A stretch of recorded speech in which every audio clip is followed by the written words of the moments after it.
you all stand in the aftermath of a massive battle. The four of you against a nasty, delightful hag. Yeah, that works. Above you, you see a few silent bells floating in the air, levitating. Ayla flies in front of you, the icy remains of her corpse scattered about. And the only thing that remains of her is her spear staff, lying next to her remains. But before we begin, I need everyone to roll a d4, please. I just realised I've left my dice in the other room. That was probably me, wasn't it? I just gotta grab them quickly. Can't have that. That's a 4. A 4. All the 4. Oh, I do have them in here. But I rolled a 4. Nice. Same number. We got 4, 4. A 3, we'll just have to see what D-Nice rolls. I got you for that. It's a goated video. Where did we just...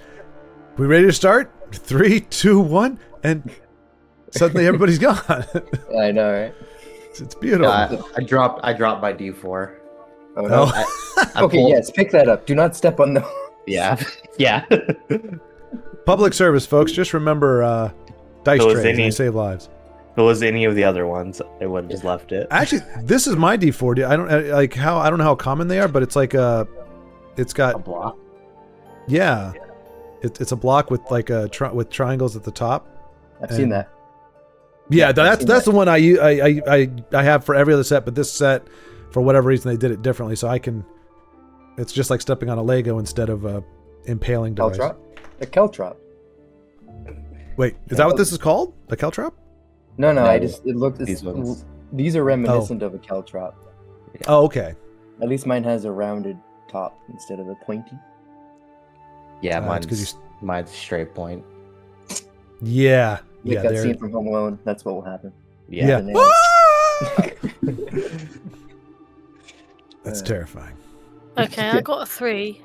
Okay. Hey, not too bad. Is that good or bad? You can never tell, Well- can you? Let me check my notes. I'm pretty sure everything's all good. Yeah, it probably doesn't matter. It's just option A, option B, option C, and D versus like awesome roll kind of thing. Because we rolled so well, that's how that works. D4s Alright. and 2s, 3s are not bad. All right. So what would you like to do at this point? Okay. Something with the bells, I guess. Yes. I think I loot at the end of the last episode. I think I said I was going to loot her staff. So I guess Oh, that's my yeah. action for now. I mean, we're out of combat. You could... It's free action. Okay, I'm going to loot her staff. All right. What's it called again? I call it's her spear staff, but it's actually a different item. So I will get you the actual name of the item. Oh, baby. Blah, blah, blue. Well said. Blee blee, blue blue. Blah, Can't blee, find that. blee, blue. I believe it's obla-di, obla-da. Life yes. goes on. Unless you're a witch. In which case, you got what you deserve. Oh, I think it's in her stat block. It's in her stat block. That's where I have all of her loot, which makes sense, so I don't have to have two separate sections for news. I love it. Even doing a southern accent, you sound Canadian. Minutes? I was about to say, well, damn, it sounds like you're stateside. Then it's like, nope, there it goes. Slipped right in there. It's Hedgewitch. If you type in Hedgewitch, all one word, it will come up with Hedwitch's Gardening King.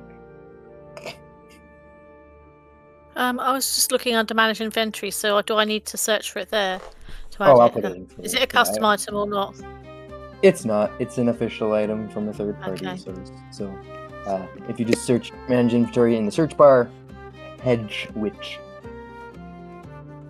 it should come up with Hedwitch's whatever. There should be only one Hedwitch thing. Alright, so Tinra is picking up the spear staff. I might make an official spear staff later. So that's what I'm doing. Verdan Wow. is checking out the bells. Do they It toll looks- for me? It seemed so much scarier in her hands. The spear staff in the Yeah. hag's hands. Yeah. I just looked at it. I was like, "Oh, cool! It could turn into a broom." Oh, jeez. That's good for tidying up around the place. Yeah. I'll I guess this bell that's right in that walkway, I'll ding it with my staff. Okay. See what happens. So you hit it, dong, easily enough. Done. It's pretty stationary. I will have an attack roll though, because it's technically a construct. Oh, okay. But you do have advantage because it's technically not doing anything. Don't screw it up. It's for Dan. What's its AC? It's got to be pretty low. Load faster. Oh, it's not low. Okay. Just kidding. Where's the attack action? Under actions. You may not have. Do you have your staff equipped? Staff equipped. Oh wow! I was like, what, staff of squids, staff of squibs. It's probably not going to be much. It's probably only going to be like +3. Yeah, it's equipped. Yeah. It's a hit/DC is +3. That is the attack action. Attack. It should just say Staff of Frost should be +3. Or Staff of Scorching. Oh, yeah, okay. +3. Yeah, there's no like attack action section. It's just you can see 15. attack. That will actually hit. So yeah, dong. You hit the bell. Ding ding. It rings. And nothing else happens. Like, oh, I feel like something happened. Yes. As you ring the bell, a noise happens that I didn't see. You see on one of the benches an invisible note, or a note that was invisible, is revealed. Basically on the ping. Let's just say this table over here. The bells kind of move out of the way, and there is a note on the table. Out of your peripheral vision, you caught a glimpse of it. Okay. While that's happening, Verdan and Arnu, what would y'all like to do? Verdan just told you what he wants to do. Sorry, Valentine. Oh, now we're using my name now. Okay, well, that's fine. I might wear it out later. Yeah. Well.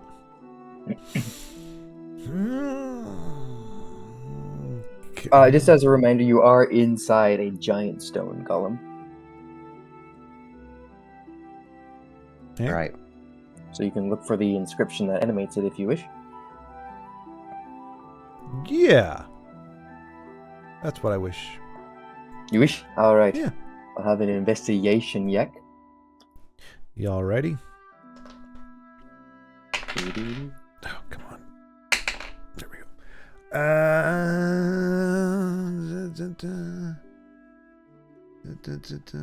17. Okay. Yeah. Alright. So, as Brienne walks up, ding, rings the bell, and the note appears. Valentine saw it, just looking around all of this, the internal space. Basically, this entire cavity that is the golem's insides. Looking around, maybe there's an inscription in here because you do not see it on the mouth of the cave, which would have included its forehead, which is where inscriptions usually are inscribed on golems. But you didn't see it there because you're like, hags are usually smarter than this, see? It's not Valentine's voice, but Why am I 1960 gangster? I don't know, but I'll see if I can. I'll see what I can see. See? not even Irish, not even old. No. And then That's Arnu, are you fair. just are you just looking around for other things? Are you kind of sticking with just intrigued by the bells? I can't remember exactly sort of what the layout of this place was. Is there anything kind of else of interest around? There's a chance which you've looted already. There's a workstation, like a workbench, where she used to make the materials to make wooden puppets and other weird stuff, and the living doll, which I think you threw in the fire, or it got completely obliterated by a cone of coal. So there's no more of that. And then there's another workbench with some other materials and crafting stuff from the hag as well. Items such as witchwood. She's got a branding thing going on here. It's good. Commit to the bit. WYCH. Yeah. There's like some weird witch wood, and there's like sap wood itself and a weird ivy. Like there's some weird herbs and organic material that is on one of the benches. I might investigate that and take it something Alright. could be useful for someone.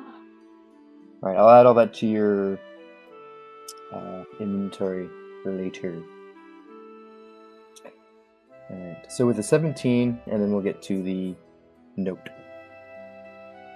So with 17, you look around this space, and you're thinking, if I was a hag, where would I hide this inscription? Probably nice and up high, where only I could reach it. So your eyes look up towards the ceiling,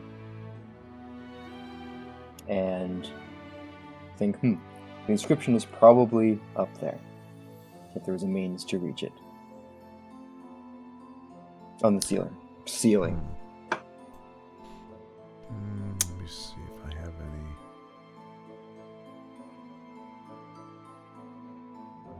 Oh wait. I'm trying to remember. Amongst the skill sets of our merry band, does anyone have a levitation or weightless type spell thing? Might have a potion for that, but I don't recall. I'm just was asking. My cloak can sometimes let me fly. Sometimes let you fly. Well, I'll let you take. That all reliable. Yeah. Which maybe that fire being in that one room, if it's in there, maybe allows me to fly. What is it's like sunlight and dim light? Let me see. Yeah, dim light or sunlight. Dim light or sunlight. Yeah, I'll say like at the edges of the fireplace. Like at the edges, like by the time you would get to the ceiling, it's dim light up there, and the edge of the fireplace. So you could go on the perimeter of the space. Navigate it. Yeah. Well, yeah. How craggy is the rock? The walls. Are they smooth? It is not a smooth interior. Whoever made this golem, it's a very huge golem, and weathering has taken its toll over time on the outside and smooth things out there. But on the inside, it's nice and rough, so you can probably find a foothold. That's what I was thinking. Perhaps I'll shimmy on up this wall here and see if I can get closer to the ceiling using my massive arms and legs. Powerful tools. Verdan starts flapping like, sure, buddy. Yeah. Before we get to that, you're going to start to climb, because you haven't told Verdan what you found yet. You just kind of looked up, and you're like, I could climb up there. Yeah. Hey, that's a good idea. I'll climb up there. Strikes me as quite keen. Rather than Legolasing yourself up there using the animated bells, you start to climb the wall. And Verdan, you find a note. Yeah, I would definitely read it. Okay. It's an elegant cursive script. Good, I can read cursive. I'm going to share my screen.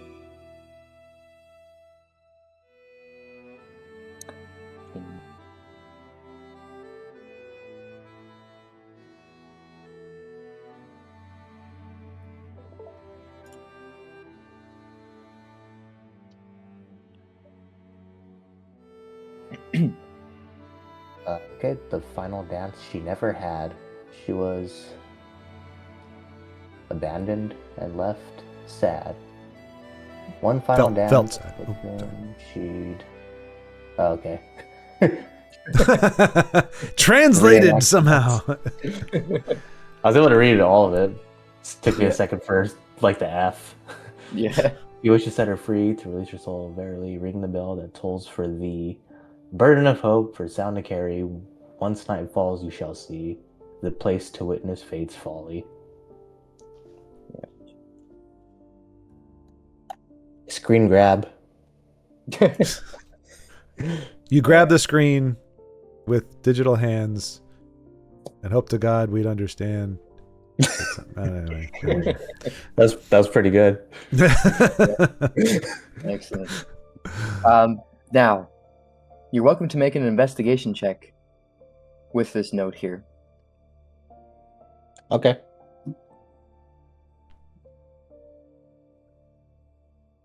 $15. Okay. Yeah.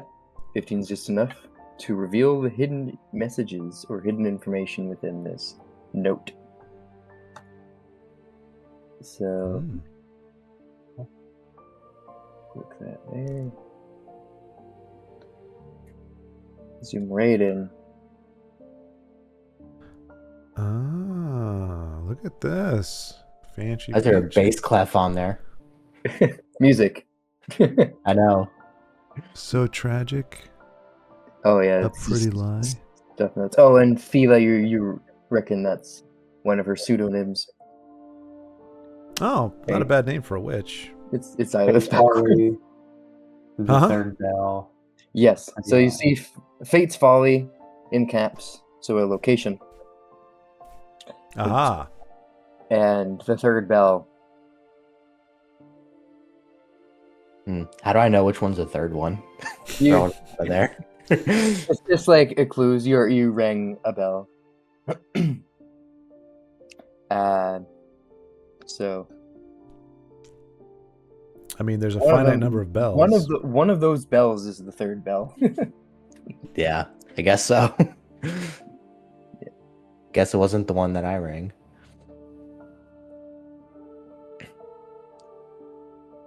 I think that's the only other thing.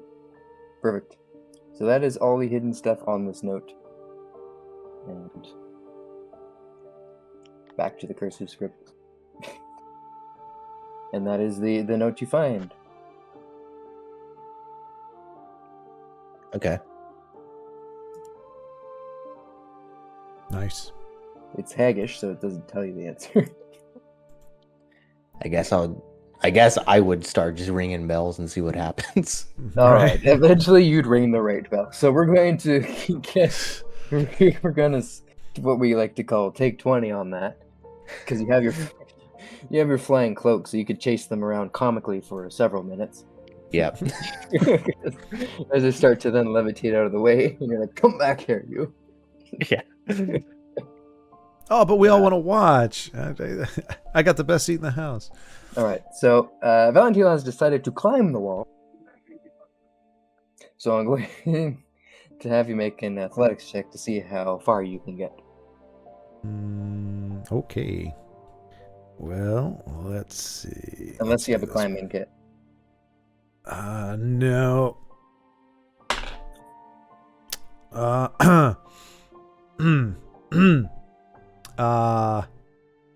I mean, it looks like a 9, but it could be a 9 or a 20. I can't really tell. So, Uh-huh. Yeah. Yeah, the Yeah. 9 is often next to the 20 on the d20. Yeah, I mean they're right next. Yeah, I can't. But Yeah. yeah, it's just it's hard. Yeah, but Yeah. So I mean, I'll just go with the 9 just to make things interesting. But yeah, it was a natural 20 probably. Yeah, yeah. And then your modifier is -1, right? So it's like a total. Do I really? Or is it +1? It's +0 as far as I can like. It yeah. Did he see his tab? So So he doesn't even get good footing. Just falls on his He ass. doesn't get good footing. You cannot find, for the life of you, a good foothold and handholds to start climbing up. So you're just left. Oh, okay then. I'm going to file a complaint because this is not short person accessible. This golem was not constructed up to standards. I feel slighted upon, and so I'm going to file that in the appropriate place. Well, Guess to they be should fair, have no, built a ramp. no one else knows why you started climbing. Just like- Yeah, we just look over and he's like scratching at the wall. Scratching at the Come wall. here, you! Come here, Wall! He gets about 2 feet off and then slips down and, like, I don't know, scrapes his knee or some crap like that. I didn't get a natural 1. Goodness gracious! Hey, I Bad didn't enough say I it dealt can't get damage. Just a minor inconvenience and a slight annoyance. Meanwhile, Verdan's going as he like a fairy. flies all over the place, Hitting bells. eventually hitting bells. Boing, boing, boing, boing, boing, boing. Ding, ding, ding, ding. And eventually you hit one boom that sounds a bit more bassy and more resonant than the rest of them, and it reverberates and echoes around this entire cavernous space. And you think, oh, that felt like it did something. Indeed. And you eventually come back down, and you all congregate in the middle, having, well, all the bells are now scattered all over the place, just still hovering there, not doing anything.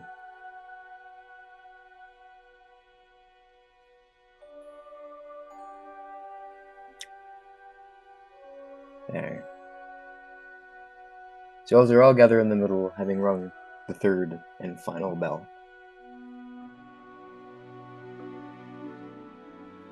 The inscription's still presumably on the ceiling. Whoopsies. Verdan, while you're flittering about like a very impressive-looking specimen, could you check the ceiling for some writing of some kind? It's Sure thing. like a boss. Like a boss. You're like, what am I looking for? Writing. You're looking for witchy like writing that Excellent. says thing. things. Should be the only thing written up there. I don't imagine there's a lot of writing on there that aside from.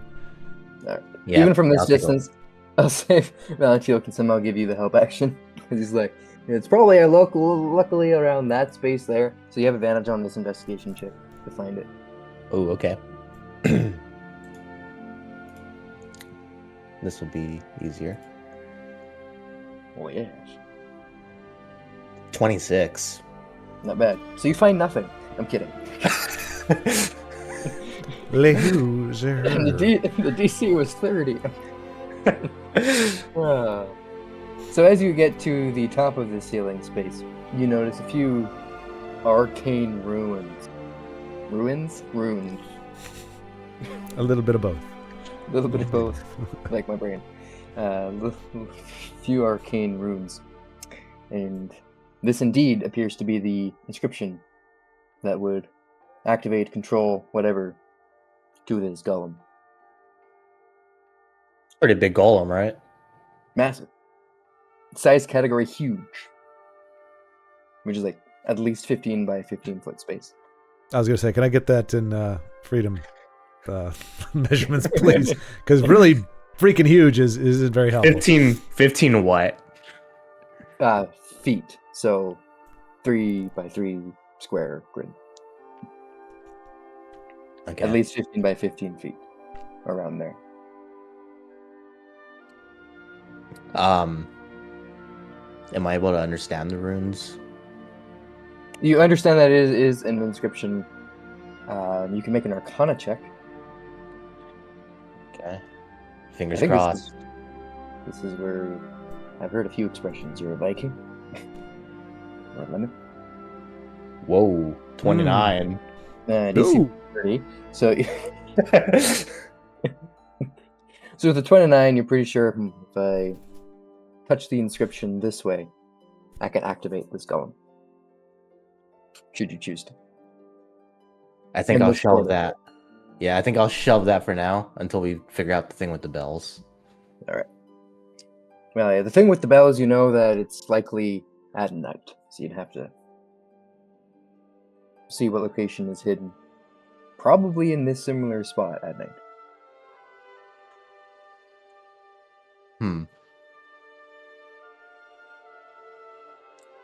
Well, do we want to camp in here for the night? I'm okay. Yeah, sure. Could do that. I suppose we could. Do some healing. So Yeah, that was a brutal fight that we actually just finished. Yeah. Yeah. Who's most beaten up, and I can do some healing, and then sleep and get the spells back. Alright. Somehow I'm at 44 out of 47. There was a short rest, like, you took a short rest because you're pretty much doing, overall, taking some time to do light activities to recover from the battle, and then investigate the area, which is pretty light work overall. So you had a short rest at the end of the last session. Yeah. I think you used Arcane Recovery. But I think if we need to wait for nighttime, it'd be easier to just long rest. Which will be quite a long time.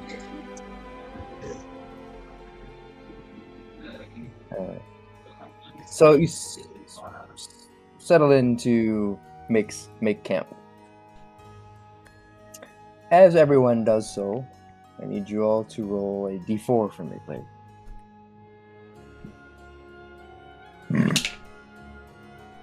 Deuce. Ooh, I got a 1. I got a 4.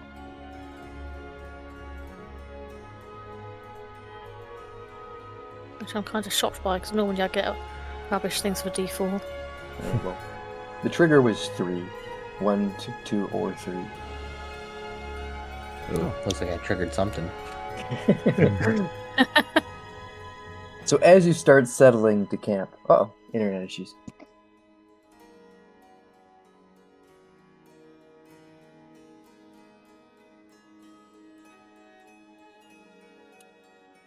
The earth starts to shake. The ground starts to tremble. Nay.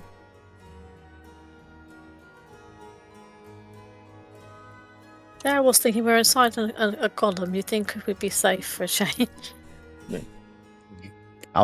Also, if it's that thing happening from the center of the map, we're far enough away. What, the end of the world in this and that, basically. That's good.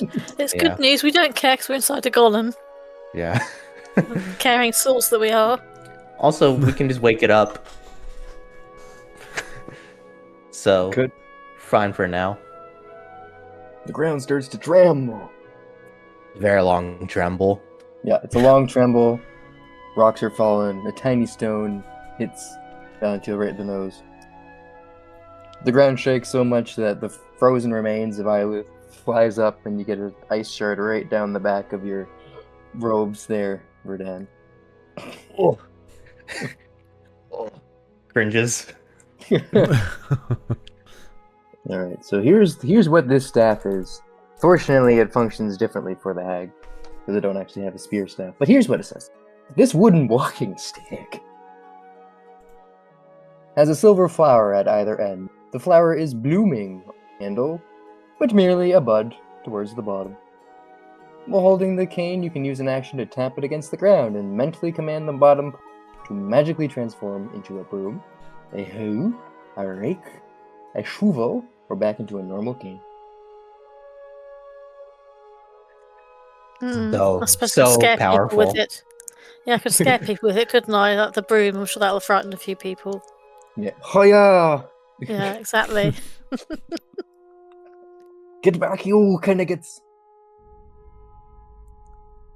Daffy I guess English. if there's some creature which is only injured by blunt weapons like skellies or something, it could whack them with the broom for comedy effect.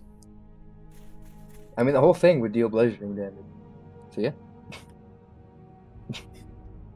And they're vulnerable to bludgeoning. Alright. Mhm. Jade, how we doing?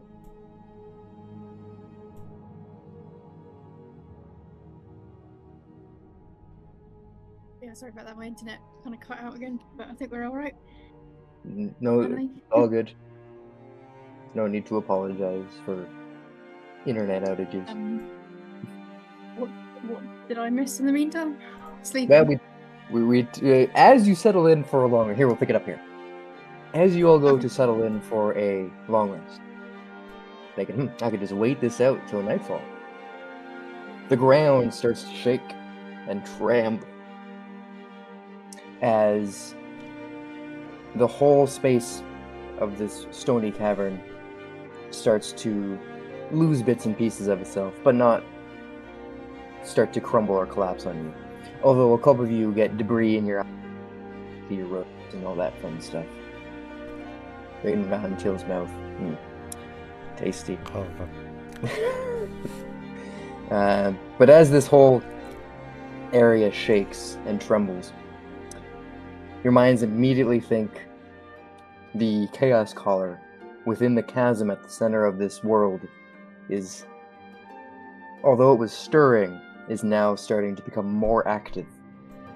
And when night falls, or maybe even before, it will rise out of the chasm and likely head straight towards the village, which is smack dab in the middle of the map.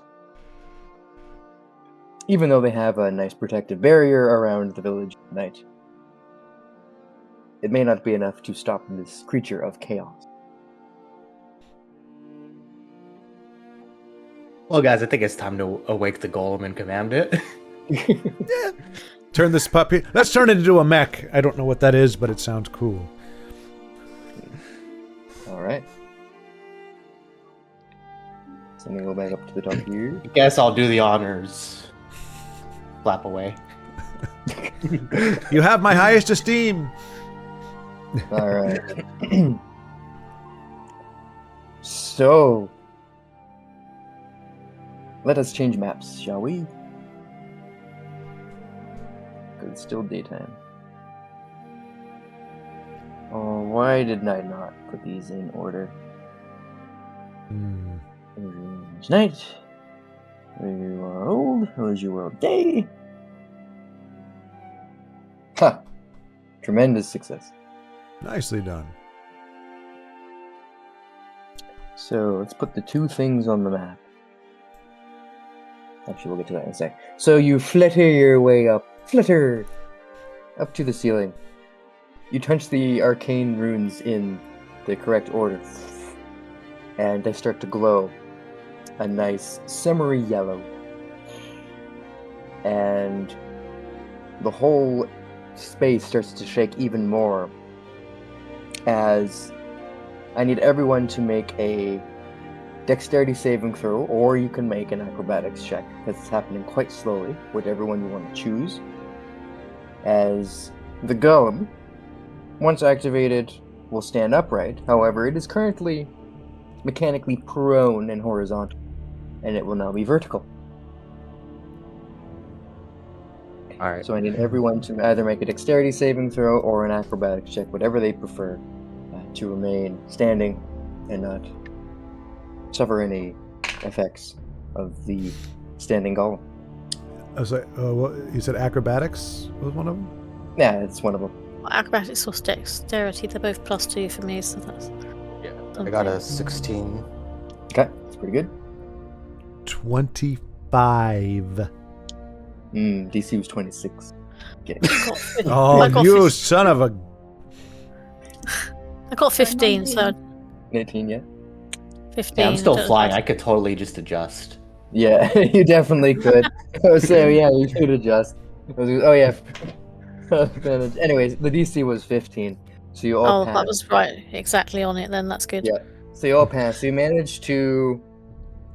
This space becomes different. A lot of the tables and workbenches you'd think would just completely fall off, but the ground, it's kind of like, I don't know how to describe it necessarily, but it's almost like this internal space kind of moves. It rolls. It rolls with the golem as it stands up. So the whole space is still the same position as the golem stands up. And you don't manage to fall and roll off somewhere into the abyss of the outer edges of this go down his leg or something like that. The gape. Yeah. You're rolling for the gape. As y'all manage to secure your footing, or I guess with Redan technically you probably didn't have to roll. I guess you do have to dodge debris that came raining down. So you managed to do so effortlessly. And let me just go ahead and add the Stone Golem and the Chaoscaller to the map. And Can I should you just, choose to, ask, because Yeah. I'm a bit tired, and so it started shaking before we had our rest, did it? I was just wondering, what's this afterwards? I can't remember. yes, you have not had your We've your not rest. had the rest, so I need to do some healing on. I think Arnu was beaten up, wasn't she? I don't know who else was. 33 of 52. Yeah. Yeah, I'm at Okay, 37, so I think I'm all right. Is anyone really bad? No, I think the short rest definitely helped. Mm-hmm. Maybe I just get Arnu up a little bit more then, when we get a moment. Hey, that golem is giant. Yeah. Can I ride his back? If you want to go I don't want- outside, you can go outside if you want. I'll stay. I'll stay inside. I Seems mean, safer it's in here. considering the caverns we were in. It looks like it'd be even bigger than that, like almost twice as big. Especially if there's a chasm we fall for a long, long ways. That would have to be like massive, unless it's like the TARDIS, where it's bigger on the inside than it is on the outside. So like, part of me is thinking, are we heading to like a Godzilla v King Kong situation here? Oh no, it's Golem! Oh no! Pretty epic. Roar. It was meant to be a Keiju battle. Nice. Cool. Heck yeah. Should you choose? I was gonna say, should you choose to engage, but it sounds like it wants to engage. Yeah. Cause like you could. If we have to hang around until it's nighttime, we might as well. All right, just leave the Chaoscaller do its thing. So you see erupting. I guess if you're on the golem as it's standing upright now, if you find a hole to look through, or if you were to go to the mouth of the cave, which is now its mouth and its eyes, you can see through, depending where you want to stand, you would see a gargantuan creature erupt from the center of the map, center of this world, with 4 arms, 2 legs, and gigantic black feathered wings, with the head of a raven and the body of a beast. As the creature rises out from the chasm in the middle of the map. Let's see, do I have a cool roar button? Let's see. That sounded amazing. Yeah, meow. Okay, was this originally a crow animal, or are you putting crow wings and a head on an animal or a creature that is not normally crowified? Did you crowify this? You mean Did Raven? Ravenify it? It started off ravenified. Okay. It's not bad. The icon kind of undercut it a little bit. That's not terrifying Yeah. at all. No. So you see the creature rise with a terrifying roar and start to make its way towards the village. Oh no, the village people. Oh Bam, no! Bam, bam, bam. YMCA. Okay. Alright, so let's see, can I have a little dome? I'm gonna make a little dome. I guess we do we pursue it? Oh yeah. Now it can fly, so we're already at a pretty big disadvantage. But with our powers, oh, you know what? With the thing we're doing, we could do you guys know Voltron?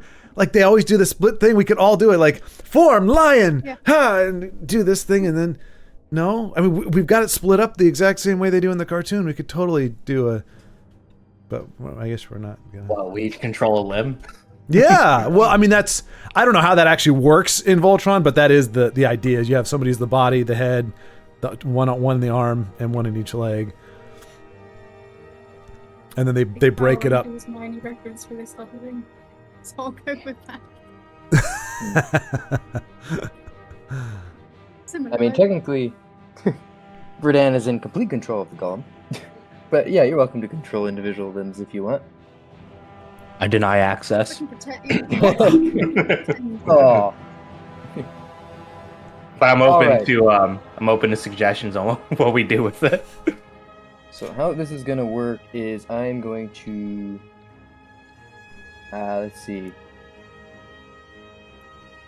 I'm gonna add in your Vincenzo, in your character sheet where you see all your action spells, inventory, all that kind of stuff. You'll see the extras tab. Yep. If you search rock golem, because my internet's being slow. What? Manage extras. Add an Manage extra. extras. Add an extra. The category would probably be Mount? Sidekick? summoned. I don't think any of those really matter. Summoned. Alright. Sidekick might work. Rock. Yep, I see rock golem. Rock golem, yeah. Dang, 21 AC. 200 hit points. Yep. So go ahead and add that to your extras. So you can see all of its stats. You can all add it to your extras tab if you wish, so you can see its stats.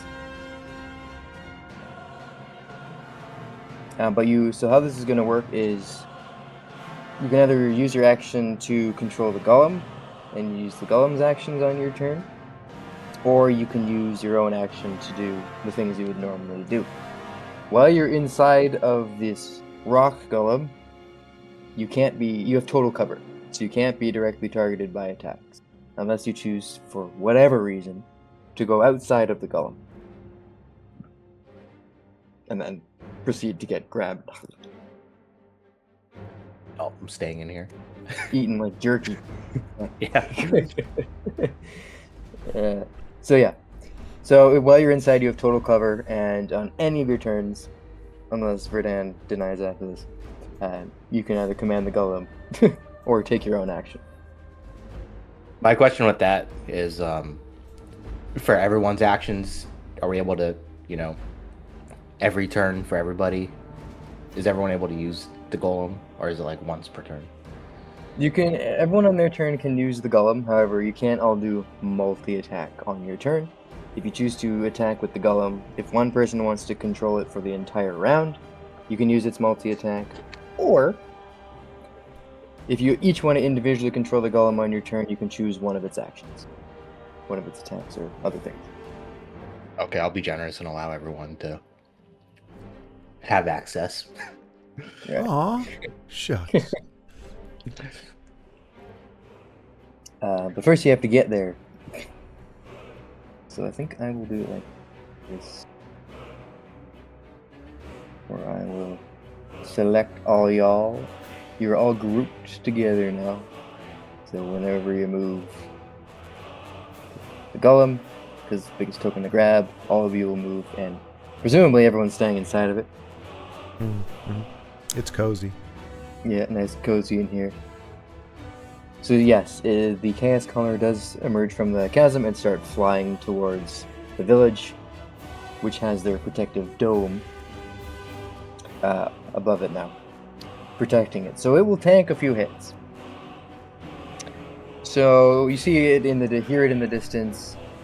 You can see it in the distance. It'll just take some time to get there. So let me just. I need one of you to roll a percentile die for me, please. D100.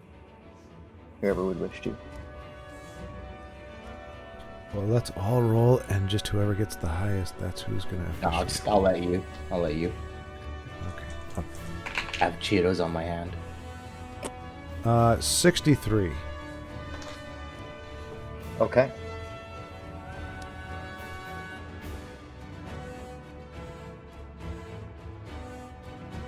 Oh, and because it's a rock golem, first thing we do is this. You Solid. missed it. Yeah. I did. I was looking away. That's- Yep, you're gonna have to do it again. Okay, nice. Perfect. Rock on! Let it golem! So, As you walk there, you can either go the long way around or just crash through the forest. Oh, we're cutting away through the forest. Yeah, stomp all those trees down. Yeah. Yeah, let me. That's Like the Iron Oops. Giant. We're, Oh, yeah. you know, this is in case there's some repairs that need to be done. We already have some lumber and stuff as a quick resource. We're doing them a favor. Yeah, I'm gonna use lumber as a resource to fix my rock golem. No, I'm talking about the village. We're Yeah, thinking about the the village village. people. Yeah. There's a lot of wood there in the village. No, why is it glitching? Stop glitching. Oh no, Arnu and Tinra fell out. Okay, perfect. Form, mighty rock golem. Yeah. So by the time you get there, would you roll 63? 63. 63% of the shield has been compromised by repeated blows and The lightning hell? magic and all that kind of stuff. I would have rolled lower if I knew that was going to be the case. But you get there, it was 100%. So you get there in time to disrupt the Chaoscaller from doing its stuff. And I'll have everyone roll initiative, please. I'll roll for the golem to make it easier, and the Chaoscaller. I'm not feeling very feisty today. I've got an 8. Just hang back, watching I got a the battle. 10. I got 14. Wow. We're all a bit lackluster, aren't we? I got 14. That includes my +2. Yeah. 13. Wow. Yeah, not great. Not great day. We're all phoning it in just because we're inside the golem. Like, yeah, whatever. The golem's going to do it. Yeah, what the golem Golem actually got 19 total. Oh, yeah. Valentil, I need you to roll just a d20, and I need to roll him as well because you tied with the Chaoscaller. You just need to beat a 9. I'll give you one guess as to what I rolled. 8? Yeah. Okay. All right. Valentil throws himself from the golem and gets trampled underfoot. That's the impact. All right. So we shall begin combat with the rock golem going first, technically. So I guess at the, you know what? I'm kind of going against what I was saying. To make it easier, I'll just leave it's initiative. You're going to share initiative order with the golem. The golem will share it with you guys. So I think that'll make it easier. Whenever it's your turn, you can control the golem, or you can use your action to act as you normally would. Make sense? Mm-hmm. Yep. Arnu, you could get that healing if you want to. Unless you decided to leave it for now. I know there was talk, I didn't want to interrupt that. Can do. Just to get up a little bit. Yeah, I think Tinra was going to heal. Fortunately, I can't remember that discussion there because of my internet. Shenanigans. Maybe, yeah. Cool. Otherwise,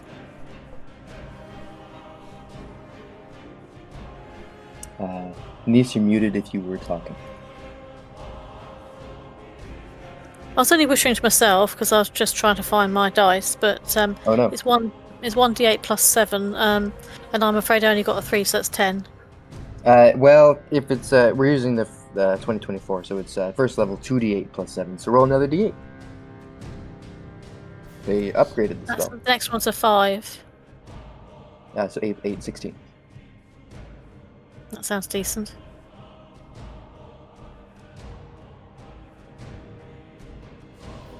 Sorry, 15 is plus 7, right? Not 8. Plus 7. So, yeah, 15. Oh, I thought you were 15 is fine. I was thinking it was 8 plus 8. Nope. I Yeah, figured 8 thank you. Perfect. Refresh this page. Okay, so technically, Tinra is up. Actually, Well, I think wasn't you going to. Yeah, I wasn't going to use the golem on this turn. I wanted to do that check to try and get a sense. The arcane, the arcane check where you get a sense of the weakness of the creature we're going to be fighting. So Yeah, I'll you can just definitely do that. that. Let me, I need to redo the initiative stuff because it didn't save it, and it was dumb. So I got the news here. Initiative for our news 21, and Verdan is 10. Sorry. I love when things don't work. And do you remember what you got for Tinra? It was 14. 14. I So thought that Anu one got was right. 13. So Anu thought Anu had 13. There was a 21 and a 13. The 21 was Alright. rolled first for initiative. Okay, that's why. Yeah, okay. So, do that, and then this one is friendly golem. Actually, it helps if it's at the top so you can see it.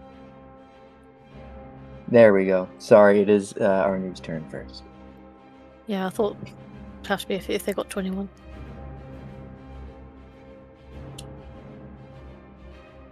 Right. Yes. So Arnu, what would you like to do? I got a 13 on my initiative. That was the second one you rolled. I have the log here that says you rolled initiative 5 minutes ago at 21. So I'm just taking that one. That's weird. I didn't even see that. So, It must have lagged out for you or something. probably. However, I'm not mentally prepared for it. I was mentally prepared to be not in first, but oh well. So what are we? You can ready an action if you wish to, or you can just use the golem to take a punch or something like that. Or you could fire your arrow twice at this thing. What can I like? Fire arrows out through the eye slits or something? Absolutely. Yeah, I'll give that a go. Cool. Alrighty. Okay. And I will say you got as close, like you got right up next to this thing with the golem. So you don't have disadvantage with long range or anything like that. So with a 19, yep, that will hit. Just hit. So that's 9 damage, So it takes some 9 damage. and then for the second one, And the 2 will hit. oh, another 7. Alright. Anything with your bonus action? I think I thought for a minute that was my whole turn. I probably could have done Hunter's Mark before that. That's it. I'll do it now. Okay, that's okay. You have it active for next time. Alright, so it takes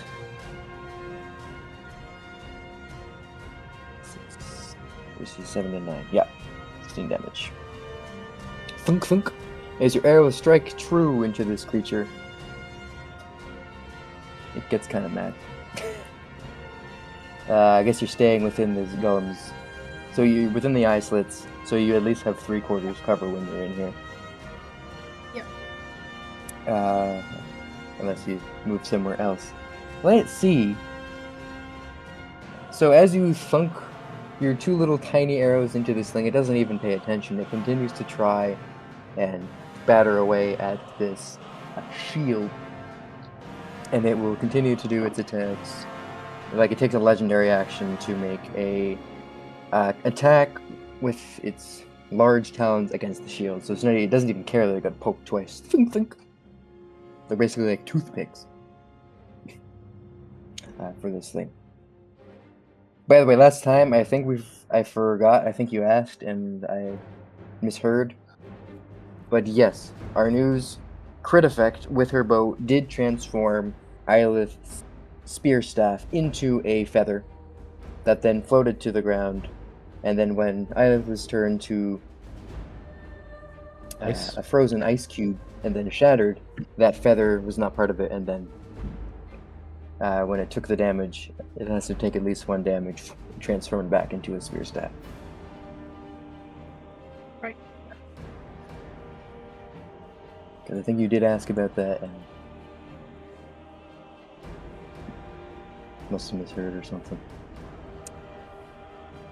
Because that is the effect of her bow. Okay, so that is our news turn. 2 tiny arrows. Tinred, is your turn. You say you wanted to look for anything that this thing might. Yeah, the weakness. You know, when we do a check, and I can't remember which check it is, but where we find out something about its nature and where its weakness is. Yeah, so looking for a weakness would be search action, so you can make a perception check. Or if it's if you want to recall lore, you can make an intelligence check. I get +4 on perception, so probably better I go for that. So that's 18 plus 4, 19, 20, 22. 22. Awesome. So with a 22, you learn pretty much all you need to know in terms of any weakness that this thing has. So, first of all, you know of its resistances. It's only resistant to bludgeoning damage, so not piercing or slashing. You know it's immune to... It's immune to golems, let's guess. No, Valentiel is going to hate this. It's immune to lightning damage. I once again throw myself out of the golem and be trodden underfoot. And also the charmed, frightened, paralyzed, and poisoned conditions. So you now know lightning would do nothing. And that is pretty much all of its weaknesses there. It doesn't necessarily have a weak point. You just know that if you hit it hard enough times, it will go down. But I will say, you do learn of one of its major attacks is basically it can swallow you whole. So you don't want to be swallowed by this stuff. Not really. Can we set it on fire? Because if it's got feathers and things, surely it's flammable. It is flammable. Yeah, not resistant or immune to fire damage. It's not vulnerable to anything. But unfortunately, you have seen it do a couple lightning attacks as you went over here. Yes. You do also learn of one thing that it can exploit is it can absorb sound. So if anything you cast that is very loud, it can absorb the sound and then use that against you. So you learn its weakness. You learn to not exploit or power up its ability. So no thunder damage either. Yeah. That was useful then. Yeah. So that's your action. Anything you would like to do with your bonus action? I think spiritual weapons class as bonus, isn't it? I always forget about this. Let's just double check. It is a bonus action. Yeah. Okay. I'll cast spiritual weapon then. That's probably not going to be good enough at 13 plus. Oh, hang on. I thought I've done something. It's frozen. So I was trying to actually cast it on the spell sheet, but it's frozen. Let me just reload the page. But I think it says it's +7. So I got. I'm not very good. I've got 13 plus now. 7 is 20. Yeah, that's 20. So I'm just having to reload the sheet because it's not taken the spell off. It's all greyed out. I don't know why. Probably because you cast it and then it lagged and then. Yeah, I'll just reload the page for the third time and see if it. Sorry, I got distracted. It's okay. Like... 20 will hit. 20 will hit, yeah. That should hit. Okay, let's go back down to here. So that's. Heck. Just lagging badly. We're definitely having tech issues. There's no where spiritual weapon gone. Sure. Should be a D8 plus. That's a D8 plus 4. Yeah.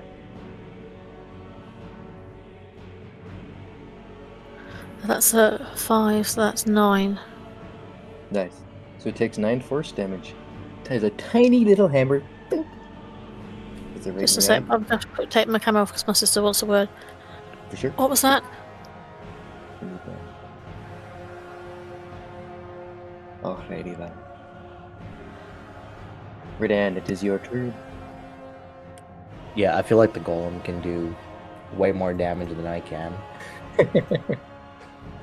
So even though this thing resists bludgeoning damage, I'm going to use the golem's slam attack. Nice. So yeah, if Valentiel,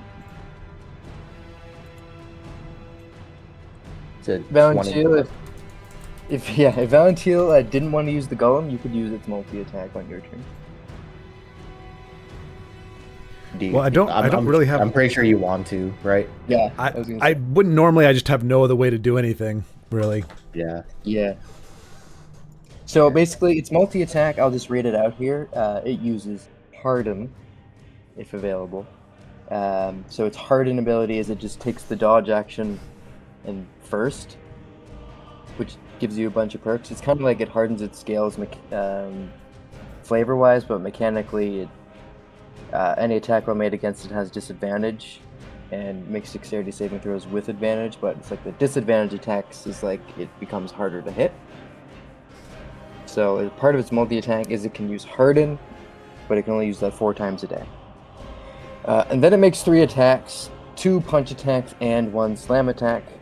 It can replace 1 attack with a rock throw. You got it right up at it. So unless you wanted to leave its space, you can throw a rock at it. Since there's 2 of you attacking, or we're choosing the golem this turn, because normally it can do 4 things with its multi-attack, split up between the 4 of you. However, since 2 of you are using the golem this turn, you can actually, if you wanted to use multi-attack, Redan could use 2 attacks, and Valentil could use 2 attacks. So I can do like, am I limited? Can I do like a punch and a slam, or? It says 2 punch attacks and a slam attack. It doesn't say 2 punch then a slam attack. So you can use a punch and a slam. Okay. Yeah, I guess. I'll allow that. Normally it would be like it uses Harden first, then makes 3 attacks. So you'd have to use Harden and then a slam. Technically. Okay. Well. So 20 and then plus 12 to hit. You draw a natural 20? No. 13 plus 12. 25. Yeah, they're both gonna hit. Yeah. And then I need to do the other one. The other one's 23. Yep, both will hit. Okay. This thing's AC is 19. Yeah, I'm using the golem. I'm not hitting 19. I know my luck. So alright, 4d8 plus 7. So you rolled a punch and a slam? Yeah, I'm doing the punch damage first. Alright.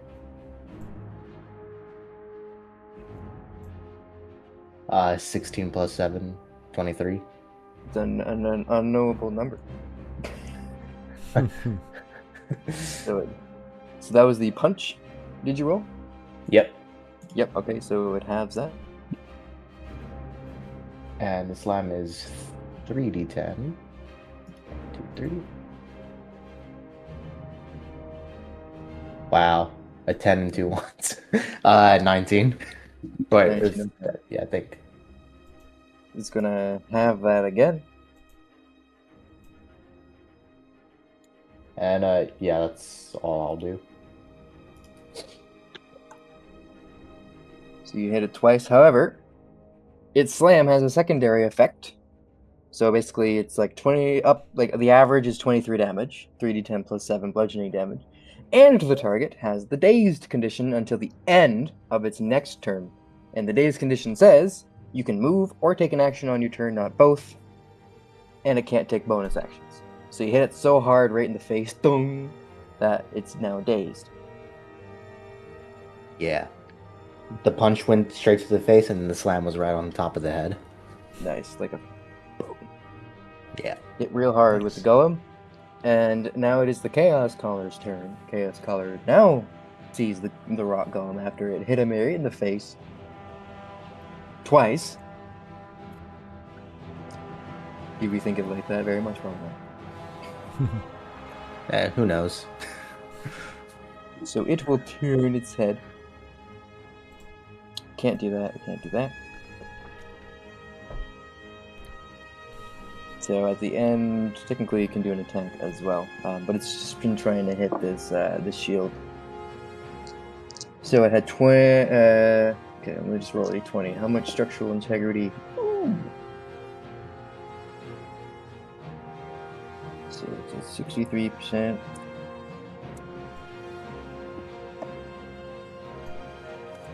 Oof.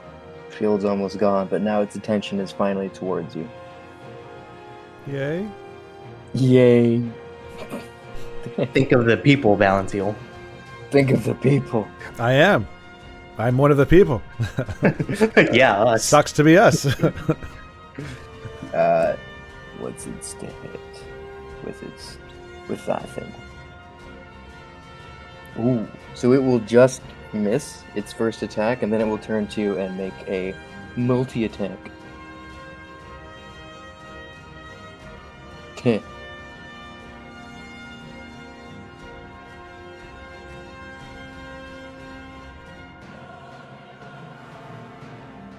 Okay. So I need everyone to make a wisdom saving throw, please.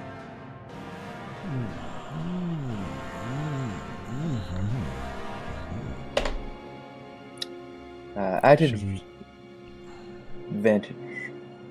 At advantage? Yes. Changing dice. Because you're Well- inside the golem, it's kind of muffling the sound. Nat 20. I got well, with my +4 it's 20. 20 is good. This is a saving throw, you said? Saving throw, yep. Wisdom save. Yeah. So 10. H twice. Oh, wait. I did a wisdom check. Yeah, it's terrible. Sorry, Valentina, what was yours? 10. Okay. At advantage is 10, and There we go. 19. yeah, 19 will succeed. Okay. So I think there's only 2 successes, 2 failures. Okay. So if you succeeded, let me just see here. Yeah, rolled almost as low as I could have on that. Oh wait, that's the wrong. No, it's right. Okay.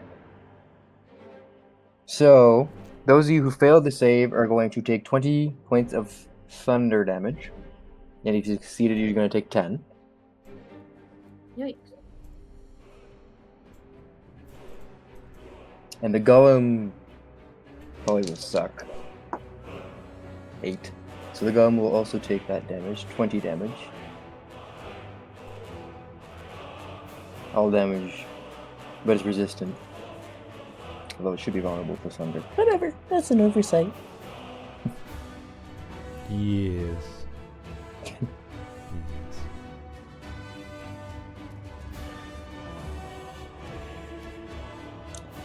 So that's its massive claw attack. And then it will turn towards the golem and try and hit it. Okay, the first attack will hit. Don't worry, this is all for the golem, it's not for you. The second attack will miss.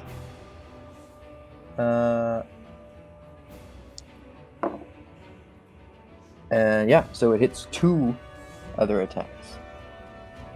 So the golem is going to have all of this damage. So the golem is going to deal... the Chaoscaller... Caller? I can speak. No. Blue collar. Is going to take 36 points of damage. Jeez. But that's halved. So it's going to take half that amount. 18. So I don't know if you can edit that, but I will edit that. I can. Oh, sweet. You may even have access to its stat block. Yeah, I right do. Right through the map. Potentially. I don't know how that works. Never tried switching a monster to a friendly side before. Yeah, I can see its stat block and all its Ooh. resistances and stuff. Cool. Can you roll dice? Not like for it, I don't think. Because if you click the golem, you can see if you open monster stat block, and then you scroll down to its No. actions. No, I can't roll any dice like from there. Okay, I was curious to see how it worked. So let's see. Does that do anything else? It makes the caw, then does attacks.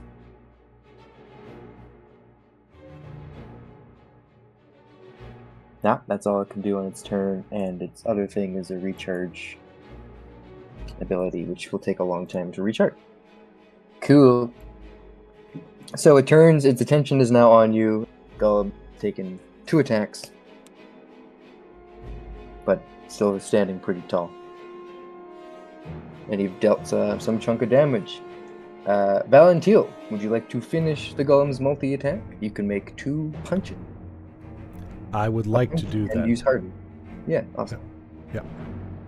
I'll just say 2 punch attacks. Put them up. Put them up. Okay. So, what do I just roll to hit? Yeah, with the golem, so it'd be like a d20 plus 12. To hit? Yeah. Damn. Pretty good on the hitting part. Well, you'd think. 17? That will miss. And the second punch? Yeah, second punch.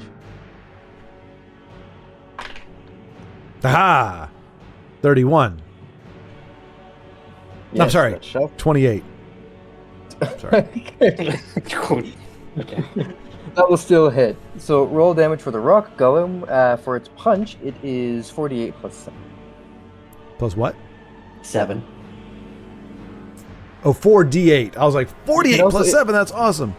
If you don't Okay. wish to roll any of the damage for the golems on any of your attacks, you can always just take the average, which is 25 for its punch, and 23 Going- for its So, roll or take the average of 25.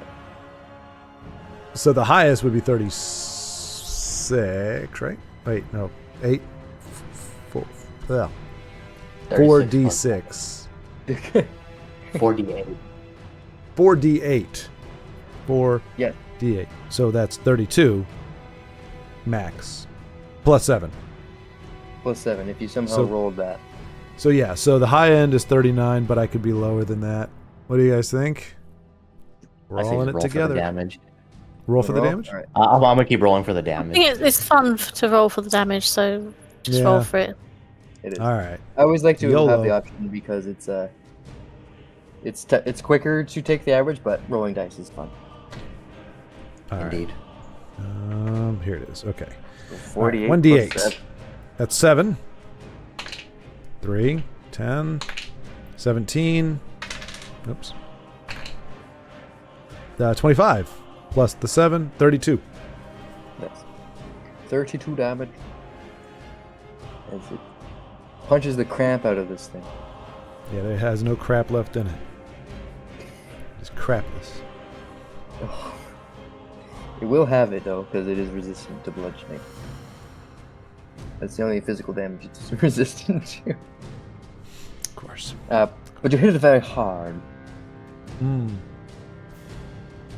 So yeah, the punch is the damage thing. And it hasn't landed any crits yet, and done anything else like that. Okay. Vincenzo, you might note its growth reaction. Yeah, I saw that a while ago. Alright, back to the top of the round. It is our news turn.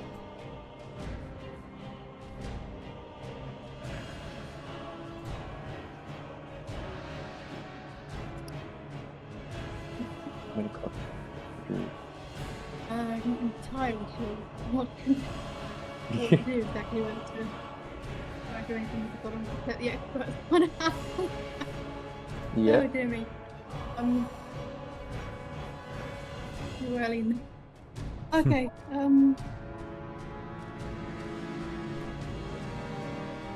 It's still marked with Hunter's Mark.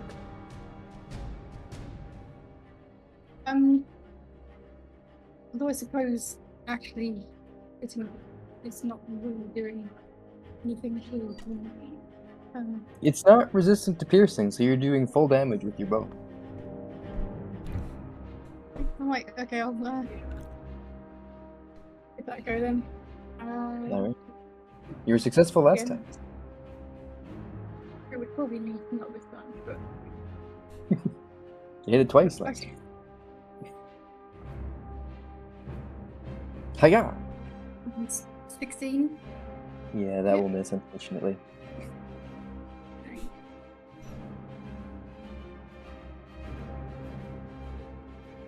Oh, and that included as well. 13. Yeah, both attacks miss. Unfortunately, low rolls on the dice. Clink, clink. But Hunter's Mark's still up. You're still well safe within its head.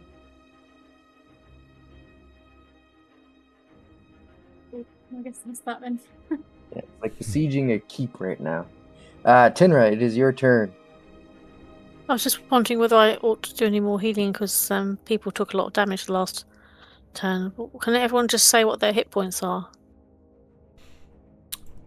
17. 34. Okay, I think. And Anu, are you still in double figures? Yeah, I'm on I think- 28. I think I need to heal Val and Seal because you're a bit rough at the moment, aren't you? I'm not feeling great. Yeah, okay, let me just come back to here. Cure wounds, cast that again. And that's. I've cast it at the higher level, so that's 3d8. Is that right? That looks too much. It's just 3d8 plus 9. Is that the If new you cast- version? Are you casting at third or second level? Well, I think I clicked on the wrong thing. I meant, can I clear that? Yeah. Oh, I'll sort it out later. I meant if to you're cast it at the lower level. So first level is 2d8, second is 3. Yeah, I think third level Yeah, I'll just have to sort out. I can't click on the wrong thing. I'll just cast it from the second level, and then so that's 2d8. it'd be 3d8, yeah. 3d8 plus 7 for second That's the first one was 7. The second one was 2, about being inconsistent, level. and the third one was 5. So what's that? 7, 8, 9, 14 plus 7. That's 21. Yeah, you get 21 hit points back. Hey! You gain more than you lost. I've got to get rid of the cancel that one that I Huzzah. just take that off there. And you can still attack with your spiritual weapon. Yeah, I was going to do that as well. I was just going back to tidy up because I clicked on the wrong box. So if I need to take one off there because I clicked on the third level by mistake. Spiritual weapon. Let's see. To whack. Oh, I got a 20. So plus whatever on top of that. So that's good. Double hit, so it'll be roll your d8 plus 4, and then I'll add 8 on that. Yeah. Oh, another 7. This is a little bit weird, isn't it? I'm actually rolling well. I'm getting a bit paranoid now. I was doing well in Tesla, and now I'm doing well here. So that was 7 plus 8, so that's 15. It would be 7 plus your 4. Then 8 on it? top of Oh. that for the crit, so it'll be 19. Well, okay. Even better. It still shows the old details here. Well, I'll take your word for it. Even better. Oh, it's whatever it 1d8. is. It's 1d8 plus 4 because it's a crit. I max the die, and then you roll as Okay. normal. So you roll as normal, and you just add the maximum value of the die for the crit. So it was 7 plus 4, which is 11, and then plus 8. For the 19 force damage, which it took right in the back of the head. Did not like it. Pretty good. That'll teach it for whatever it was doing. Hopefully it's I doing sorry hope, for itself. I hope it stopped it recharging whatever it was recharging as well. All right. So as you hit it in the back of the head, it will try and swing at this spiritual weapon. I don't think it has technically hit points, but it's gonna try. It's too tiny. No, but no. that's all it does it? Still for It's comedy shoved- effect. Yeah, it swings at it. It misses. Because it just got clonked in the back of the head. I just hope it's not able to carry on recharging, and that's set it back from whatever it was doing. Yeah, it did not metagame. It did not knowledge. It did not recharge its big, large, shattering claw ability where you took massive thunder damage. It'll take a while. Verdant, it is your turn. All right. So before I say what I'm gonna do, I'm standing in the mouth of the golem. Sure. I used the last 5 charges on my Staff of Frost to cast Cone of Cold. So it looks like he's shooting ice out of his mouth. It looks very cool. Dope as heck. I need to make a Constitution saving throw, I believe. Yep. So this is going to be a total of 12. Ho ho ho. Indeed. Big damage. Alright. And the damage is not looking that great. 31.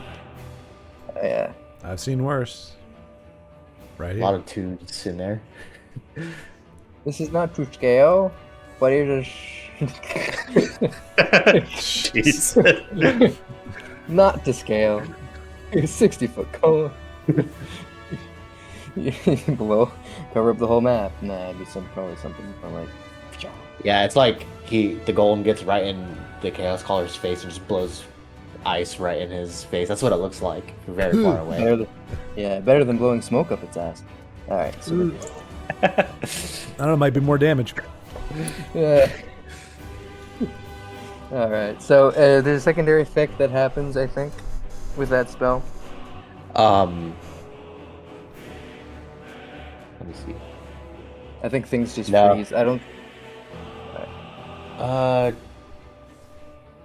wait, that's the wrong one. There's a bunch of cold damage and might do something else. No, Well, but you're looking. I do have to roll a d20 because I used the last charge on the Staff of Frost. Oh, don't roll a 1. Yeah. I'm gonna use the actual dice for this one. Don't melt. Ooh, nat 20. Nice. Imagine Heck it was the yeah. opposite. You had to roll. If you roll a 20, it disintegrates. I'd be upset. All right, so you still have the staff out of charges. I don't think there's anything else. No, that's my turn. Bonus action. Giving full control of the golem to Valentil since he can't do anything else. Yes, so you can actually make. You can use the multi-attack Valentil on your turn, but first of all, it's the Chaoscaller's turn. The Chaoscaller thinks the golem made the attack from its mouth, so it will try and strike the golem. That will definitely hit with one of its talons. It's very talented. I'm sure you can tell.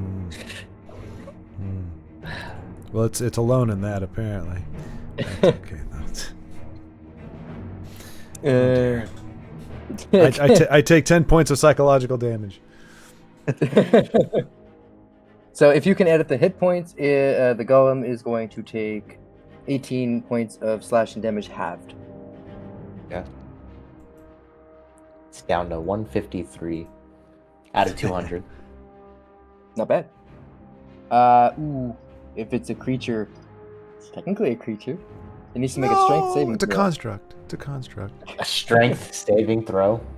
Yeah. Alright. It should be pretty good on those. Yeah, it's like plus 12. All right. So 16 plus 12. 28. Yeah, that's going to succeed. Yeah, so it's not grappled by the talon. Okay. Well, then it's the... that was at the end of your turn. It makes an attack at the golem, because it doesn't know what the heck's going on. It's pretty stupid. So then it is going to... It can't use its Shattering Claw, because that's still recharging. So it will make some attacks with it. Yeah. So the first Some attack attacks. will be a 14, that'll miss. And then it will attack again. Oh, 14, that'll miss. And then it'll attack with a 19, that'll miss. And then it will roll a natural 1, and that will miss. And then its last attack will hit. Why stop a good thing? Let's just have it miss the whole time. I feel consistency is underrated these days. Yeah. So from this last attack, it shall take 27 points of slashing damage, halved to nearest odd number, so 13. 13 points of slashing damage, and it needs to make another strength saving throw. But that's pretty easy to pass. The DC is 18 for these saves. Yeah. 29. So 17. Yeah. So it's not getting grappled by the talons. And it's becoming very hard to hit. And that's its action. And the end of its next turn, the day's condition wears. Valentil, it is your turn. You have full access to the golem's multi-attack. I'm multi-attacking. Oh, the golem should regenerate 40 hit points. How many? Because it has 40, because we missed a couple turns. Jeez. Okay. Actually, you know what? This is round 2. Just 20. Start of each of his turns, 20. 20 hit points. Cool. Done. Yes. Because it has an ability called Self-Repair at the start of each of his turns, the golem regenerates 20 hit points. Jeez. Oh yeah, I totally missed that one. So did I. Forgot I had it. Oh, and you can see the Arcana check there. Yeah, which you succeeded on earlier. Yeah. That's integrated right into the stat block. So yeah, go ahead and make your multi-attack. The multi-attack is in sequential order, uses Harden, meaning it takes the dodge action. So all attack rolls against it are at disadvantage. Next turn. And then you can make 2 punch attacks and a slam attack, in any order you wish. Oh, we're gonna go boom, boom. So, punch, Nice. punch, slam. Perfect. There we go. And for the damage, you're welcome to roll in the character sheet, so you can click multiple die. What now? For the 48 plus 7, you're welcome to use your character sheet, so you can roll more than one die at a time. Well, what are we adding to the attack? Plus 12. All right, so that's a dirty 20. Nice. That'll hit. Okay. And then 40. All right, so I'll do the. You can roll all attacks to see if they all hit first. Oh, right. Natural 20. Well, Okay. plus whatever we're gonna add. Natural 20 doesn't matter to add because it's an auto hit, which is good because that's 1. So someone remember it's made 1 crit. Okay. On a punch. Yeah. Yeah, and then the other one is a 9 plus 12, so 21. That will also hit. So all attacks hit. So roll the non-crit damage first. So you can roll 8d8 plus 14.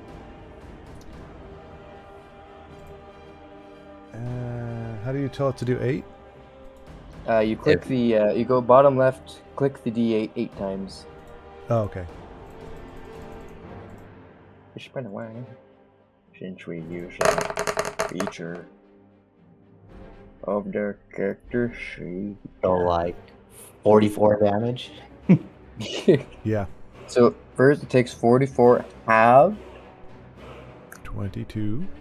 22 damage, and then you can roll your critical, which will be massive hit. So roll your 40. That was your second punch, right? So that was your 48. I know we technically did the slam and the thing together, but it's fine. Speeds it up. So you can roll the 48 plus 7 for the damage, because the average is roughly the same anyways.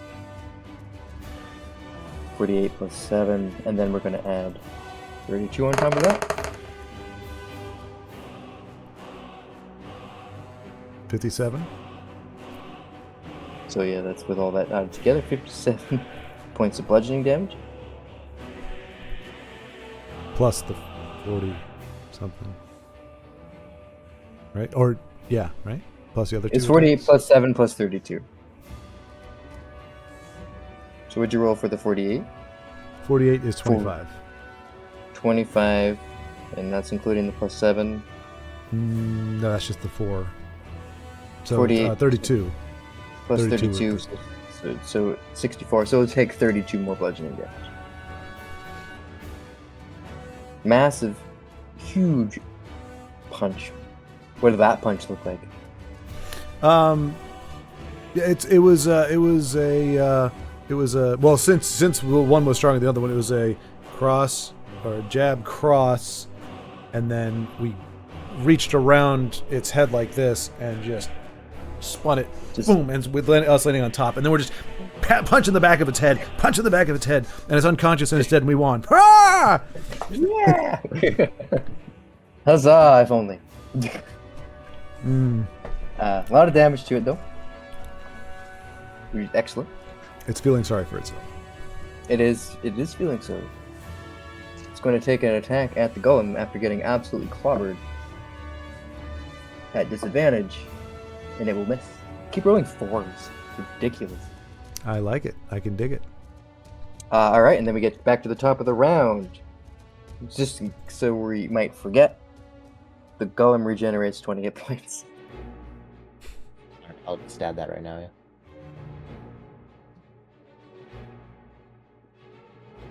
yeah. One more turn, he's gonna be fully healed. Jeez. Presumably this creature doesn't look like it's bloody close to that at this point, right? Oh yeah, it's bloodied. I'd say so. Yeah, it Okay, definitely is bloodied. I was wondering whether it was worth going with the golem attack before that thing gets to attack back. You're welcome to if you wish. No. Give it a crack. I've got the stat sheet now, so Awesome. yeah. So Alright. So you will use it this turn, Valentina will use it, and Verdan, do you want to use it this turn? No, I'm probably gonna use my spells since it doesn't resist fire. Okay, there's that. And then Tinra, are you going to use the golem this turn? I thought I'd carry on with the spiritual weapon and maybe try a guiding bolt because that's not lightning damage. That's radiant damage. Radiant. And see if that. So it should do some damage. Awesome.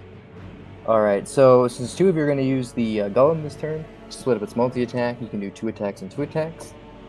So you can either harden again for the 3rd time and then a 1-punch attack, or you can do 2 other melee attacks, punch or slam.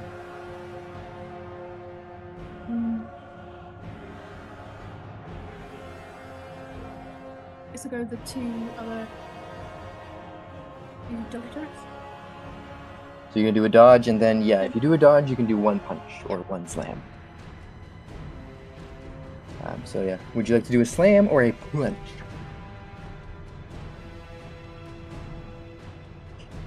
I'll go with a slam. Alright, so you use harden, make it harder for him to hit, and then you just come down as he's been, like, brought to the ground and beaten up by Valentina's move, which would send all of you into chaos as the golem moves in this way. You come down with a massive elbow or something. Elbow drop. Like that. Elbow drop and roll to hit. Heck yeah. And then we'll add 12 to the d20 roll.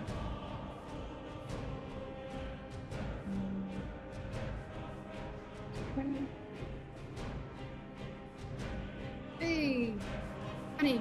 Look at that. It's the second 20. So roll 3d10 and add 7. We'll add 7 to it. And then you're going to add 30 damage to it. We are going to take this golem with us forever. It is now our friend, and we are never leaving it behind, ever. Okay, so 3d10 is 14. Okay. Pretty lowish kind of roll there. That's okay. So it's going to be 14 plus 7 plus 30, 51. Mm-hmm. 51 damage. It's going to take not all of that. We're going to run to the nearest odd number, so it's going to take 25 more bludgeoning damage. And it's dazed, so it can only take an action or bonus action. Multi-attack is still technically an action, so that's why it's still able to make multi-attacks, if you're wondering. But that's pretty good, and all attack rolls against it are at disadvantage, which it will attack back with the 15 and a 2 on the dice, so it will miss its retaliatory slash. It's pretty good. It's still a Hunter's Mark. Unfortunately, it wasn't you dealing damage, but it's still active. Tinra.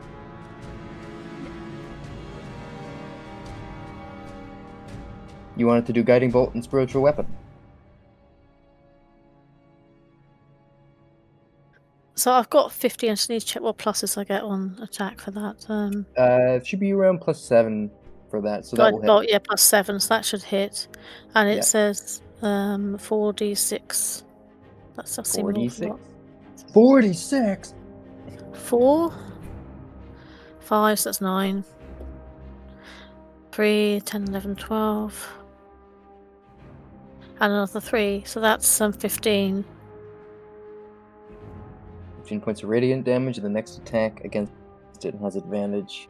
So you can use that for your spiritual weapon. Or if I'll you use wanted that for spiritual weapon, I might as well. Alright. Go back down Roll to with- spiritual weapon. And roll with advantage. That's 14 plus 7, so that's probably going to hit, isn't it? It is, but roll the other one just in case it's a nat 20.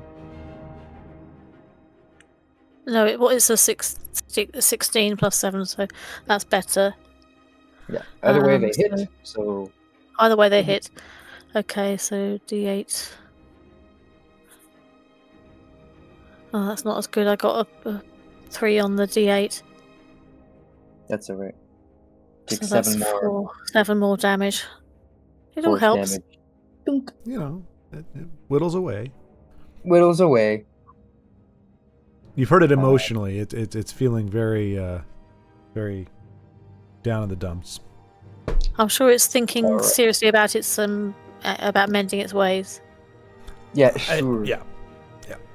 If I'd known there was a giant rock golem, I wouldn't have ever spawned. From where the hell did it come from? Do we know? The chasm. The chasm. Wow, that's terrible. So it hits with its retaliatory talons attack against the golem. It hits with a 15 plus stuff. But it rolls so bad on its roll that it only deals 9 points of slashing damage, which is halved to 5. He's phoning it in now. Yeah, I'm not even gonna have you make a strength saving throw for that, because that's a pitiful little talons attack. But the golem takes 5 more damage. Yep, got it. Terrific. Oh no, what will we do? Let's band together, team. And Verdan, it is your turn. Yep, I'll use my my last level 3 spell slot Ooh. to cast Scorching Ray. Nice, I think that's 4 beams. Yep. First one hits, right? Because the AC is 19. Yep. So 1 hit, 1 miss. Hmm. A nat 20. That makes up for the miss. Okay, 3 of them hit. Nice. And So I have to click the 2d6 button 3 times. Oh yeah, so technically, if you want to right-click on that 2d6, you'll see adjust dice. So you can adjust the number rolled. So if you want to roll, since 3 of the 2d6, 2, 4, you can roll 66, and then we'll add 12 to that because of the crit. 66 and then add 12? Yeah. Alright. Just to get all the Scorching Ray hits done. 18 plus 12, so 30. Nice. Yeah, so it takes 30 more fire damage. And the beams are still coming out of its mouth. Yeah. If not, its eyes like laser. I feel like I wouldn't have enough time to climb up its nasal cavity to shoot it out of its eyes. I just want to. I want to confuse this thing. It's like it shot ice out of its mouth. Now it's shooting fire. Yeah, it's so confused. It shall attack again. 21 will just hit, so it will hit with its second retaliatory strike. I don't think you have any other effect you can do to that, technically. Nah, this thing's not casting spells. Okay. So it will hit. Let's see how badly I roll damage this time. 10, so it's going to take 5 more slashing damage. Awesome.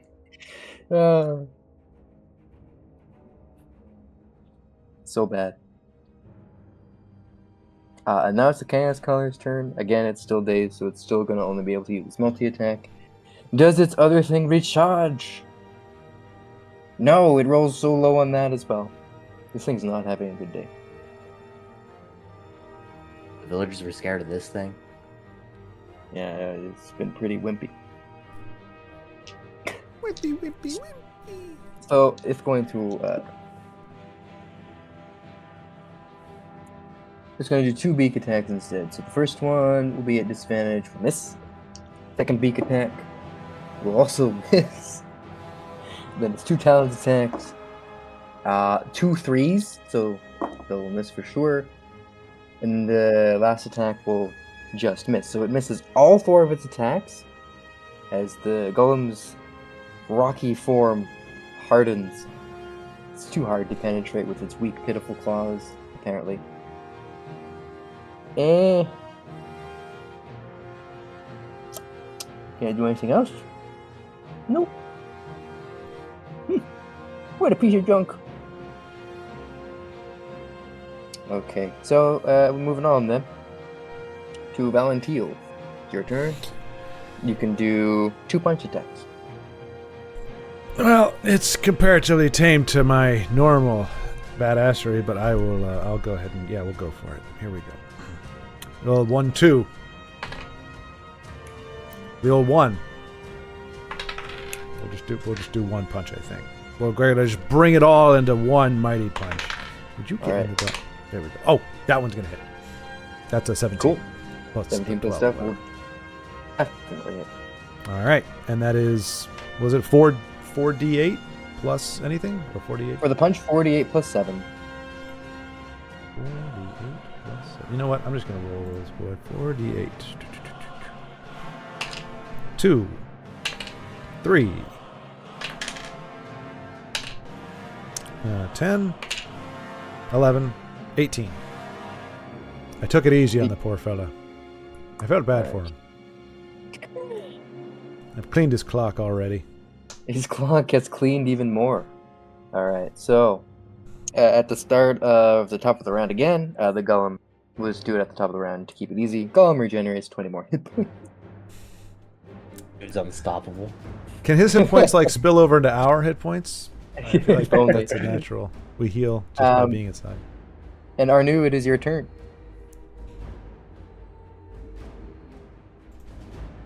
I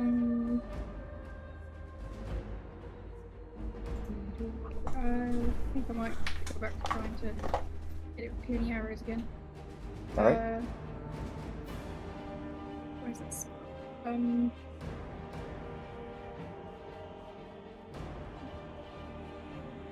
going to cast Zephyr Strike first to just get an advantage on an attack roll. I keep forgetting to use that. Okay. Yeah. So you drop concentration on Hunter's Mark, it's no longer marked, and you use Zephyr Strike instead. Yeah. Alrighty. So go ahead and roll with advantage. Right.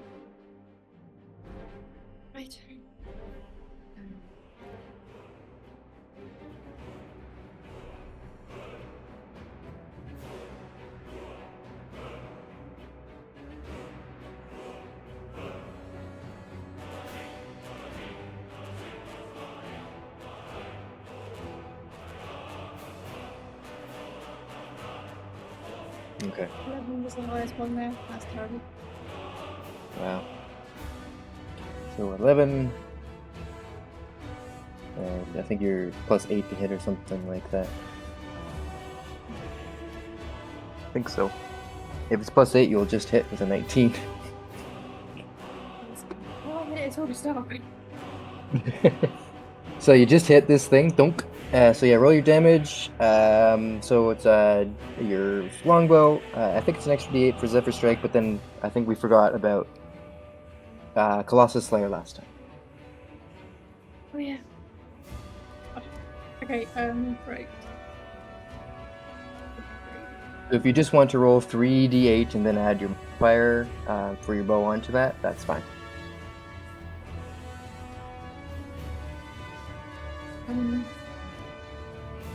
The bow's 1d6 plus 3, isn't it? Sorry. Oh, it's a short bow. Sorry, yeah, 2d8 is 1d6 plus 3. You can actually technically roll all that at the same time as well.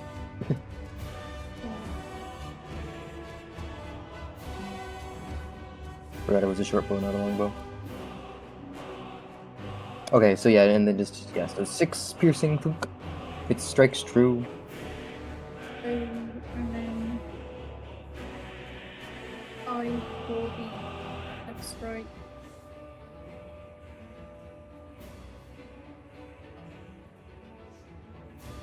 And your Colossus Slayer.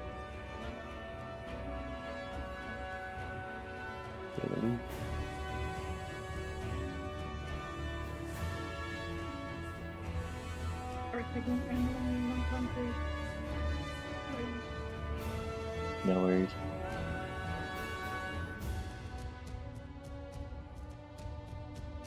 Internet theme of the day.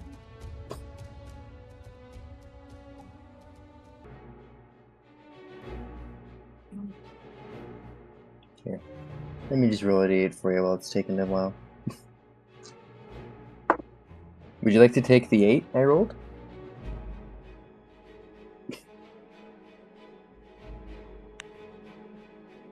Uh-oh. Right, I think it's working now. There we go. Perfect. Oh, and it's a 2 after all of that. A 2 after all. I was going to say I could roll for you, and I rolled an 8. Do you want to take the 8 or the 2? I'll take the 8. All right. Take the 8. All right. And you still have another attack.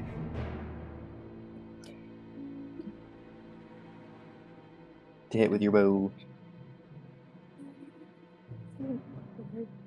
Oh, 18 plus stuff. Yeah, you can roll your damage. That's better. That's better. Right. It's 7 damage. 7 more damage. I think you can use your... Is your Colossus Slayer once per turn, or can you do it every time you deal damage? I'll have to double check. Well, I'm doing that. Once per turn. Yep, okay. Yeah. So it's pretty whittled down. Doesn't like that it's still taking damage, so it's going to make it an attack roll. It will miss. We're all surprised. And 10 red is your turn. Okay, I think I'm going to cast a level 3 guiding bolt this time. Just going to click on Okay. that. Just check that's on. I'm off my spells. Yep, okay. Do you want to attack with your spiritual weapon first and then guiding bolt? So then advantage could be given to a golem attack? Okay. Or would you like to cast guiding bolt and then give advantage to your spiritual weapon attack? That's I think what's got the most pluses on it. So we've got the guiding bolts, like a +6, isn't it? The spiritual weapon, that's +4. I think I want to give advantage to the guiding bolt. So should I do the spiritual weapon first? Yeah. 13 plus 7. 7's 20. That should hit, shouldn't it? Yep, that does hit. Okay. Oh God, I'm on a roll with these 3s, aren't I? So that's 4, 5, 6, 7 7 more for the damage. spiritual weapon. Alrighty. And then your Okay, guiding bolt is my guardian also bolt. a 7 to hit. Yeah, +7 to hit. Oh no. 9 plus 7, that's not going to be good enough. 16, yeah. That's not good enough, is it? What a It pain. just... It goes by. Just by.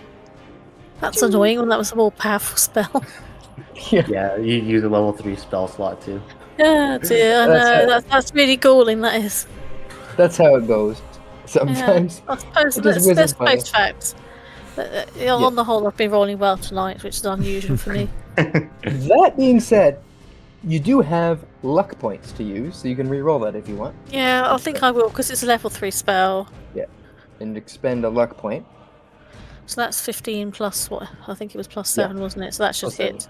That will hit, yes. Let's see, can I actually get go. something other than a 3? That's the question. I You keep have getting 6 3s, don't I? d6. Okay, I 66. think I would be able to, even me. 2. Yeah, if you want to, you can go 1. to your spell page and roll all the 66 at once if you want. Okay, I might just this once, given that I had as a d6 there. So I click it 6 times. Or you just go to your spells page, click 3rd level, go to guiding bolt. After you click the Hang cast on. button, you should see the +7 and the 66 damage. What, I click where it says 66 damage? Yeah. 24. Perfect. Solid. Alright, so Not too shabby. as you cast this empowered guiding bolt straight towards this creature, its mouth is open and the guiding bolt goes right inside and And it gets indigestion, yay! yay! It goes right through its gullet, triggers all the acid damage in its stomach, explodes. And that will finish it off. Nice. That taught it a lesson, didn't it? Mm-hmm. I Wow. hope the villagers give us a slap up meal after doing all this. Yeah. Now where do I park this thing? Wherever you want. No, man. magic? Good girl.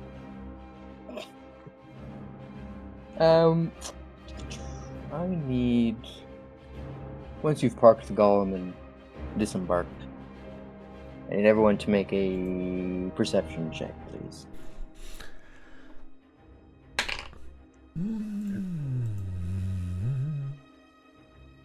13.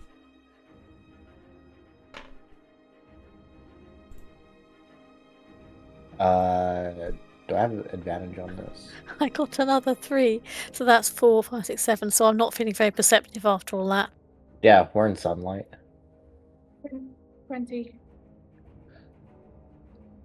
Oh, you don't have disadvantage on... I said advantage. I have advantage. Ah. Sunlight, cloak of the raven. Sunlight, technically daytime is just bright light.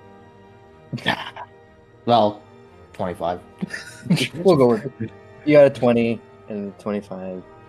Alright, so with a 20 plus, you recognize that this thing is still festering, roiling, even though it's been reduced to hit points, 0 hit points. It still seems that its body is active. Oh, it's regenerating, isn't it? As Yippee. its form slowly slinks and melts away, as a fissure starts to form from the chasm in the center of the map. A large fissure forms, and all of its remains fall into the fissure as it splits and hits the shield that is surrounding the village. Luckily, the shield absorbs all that kinetic seismic energy, but it is enough to break the shield as it shatters. And the Chaoscaller falls into the fissure. Okay. So I hope long. it stays there. It doesn't come back again. I feel like we're about to get out of here. It's fine. Alright, We can hope. so you park the golem, take a look. That happens. It takes a few minutes. Let's see, how many minutes doth it take? Actually, should wait 6 for that. Yeah, there's no way in heck it takes 1 minute. It takes a few minutes. It takes 3 minutes for you to get down there and do all that. I would like to speak to the leader, because you see how awesome that was? You saved your town. Come on. That was awesome. That was awesome. So you find y'all both alive. And we keep a straight face. And you keep a straight face, Good. as he was in the tower the whole time. His tall house, as it were. It takes a few minutes to get up there. But when you reach the top, you see like how cool that was? We just saved your Yep. town. Do you see that? Awesome. So he looks at you. He's like, "Oh, appreciate your aid. You brought a golem. I take it you defeated the hag?" Easily. I doubt that. Anyways. So I see you've brought this titan to our aid. We thank you very much. I don't remember what his voice was. That's fine. I think it was like this. It Partner. was southern. It was Yeah, it was- southern. I doubt that, but it's funny. Thank you very much, partners and lasses. You've done this town a great service. I'm a northwestern man. So my name is Ruth Neelias. Is he having a stroke? What's going on here? Well, we liberated him before he perished. That's good. But I fear that this is not the end.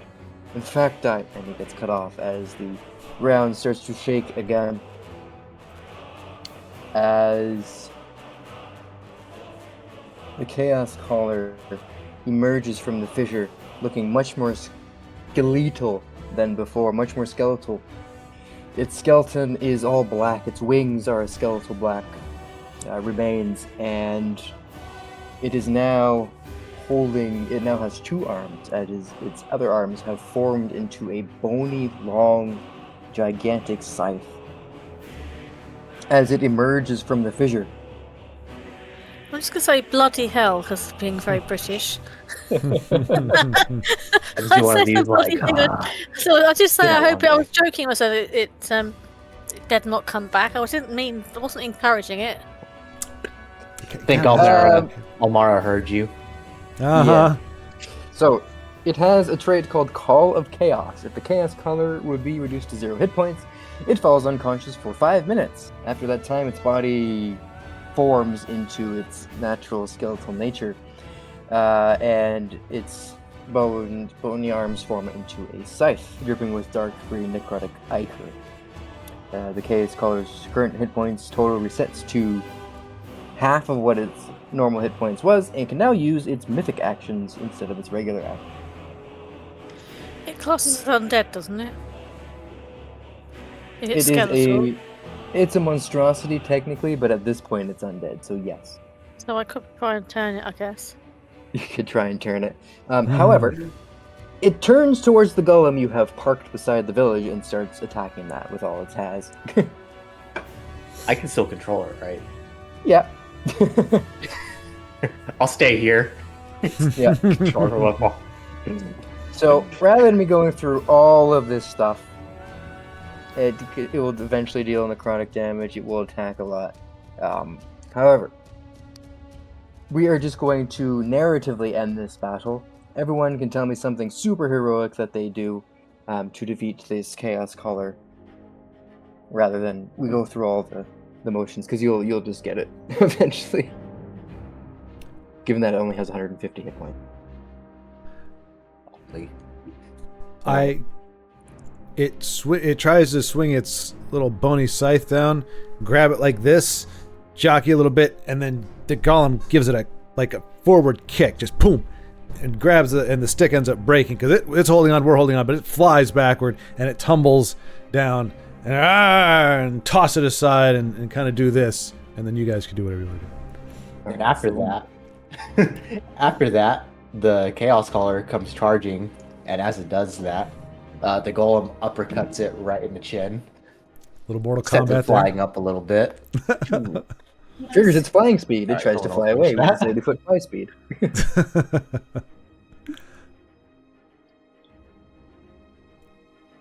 No.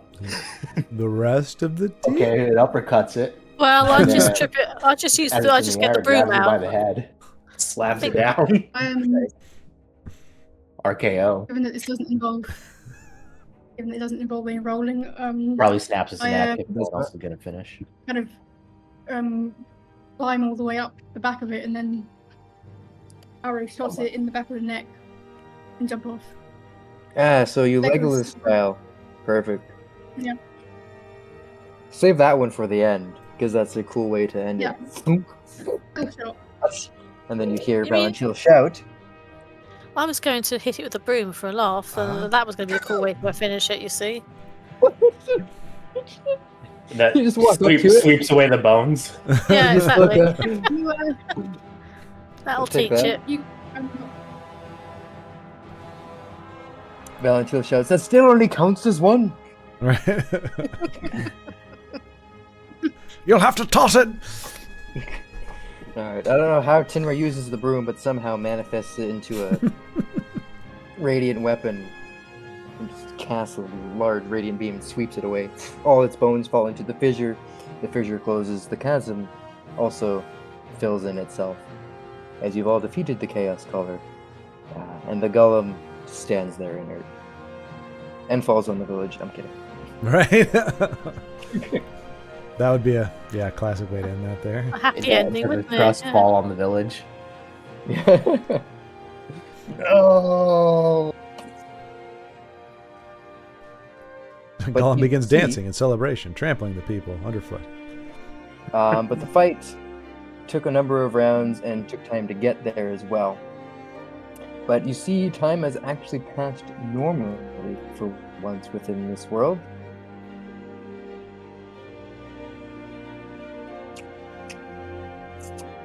Interesting. So what time is it? now? Theoretically. Dusk. Ooh, look at the color change. Palette swap. Palette swap.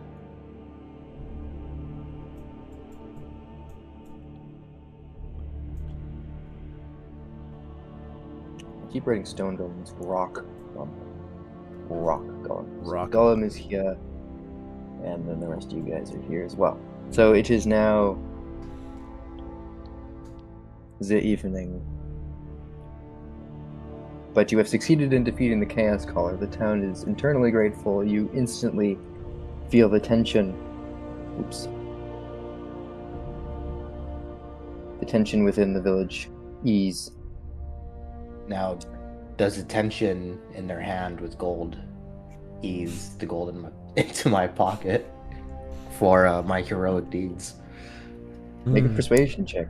A fair question. What? We got to persuade him to pay us for doing awesome things? Yeah. What? You do it, but you have advantage. Okay. We also have First a one's golem, so 18. That's why you have advantage. And a 20. very Not 20. persuasive. Nice. So yeah, they gave you some gold. Everyone can roll 2d12 and add that much gold. You're in turn. Actually, you know what? I'll just roll it, and then you get that much. It makes it more consistent. So everyone gets a total of times 3, 21 gold. Each or total? Each. Oh, nice. Okay. That's what it would be split, however much they would give you. Why'd I lock that? I did not mean to lock that. What was it? 21? 23? Everyone gets 20. Everyone gets 21 gold. 21. Because you all love gold. Gold. I do love gold. Oh, I'm getting rich. I don't know. I don't know if I want to finish the question. Well, we are still stuck on the ball, I guess. I can't retire just yet. All With right. all my money. And with dusk settling in, everyone's triumphant and celebrating as the night begins to fall. Which is part of the answer to that riddle for Tinra's new mace. And as dusk is fully realized,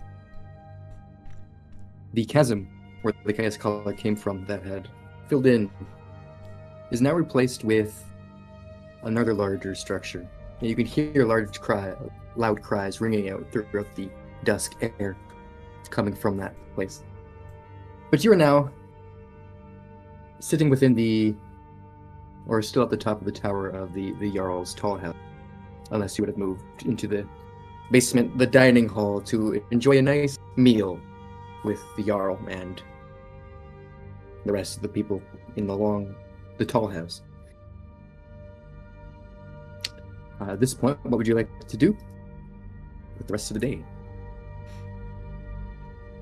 We're hearing all that cheering from the structure that appeared.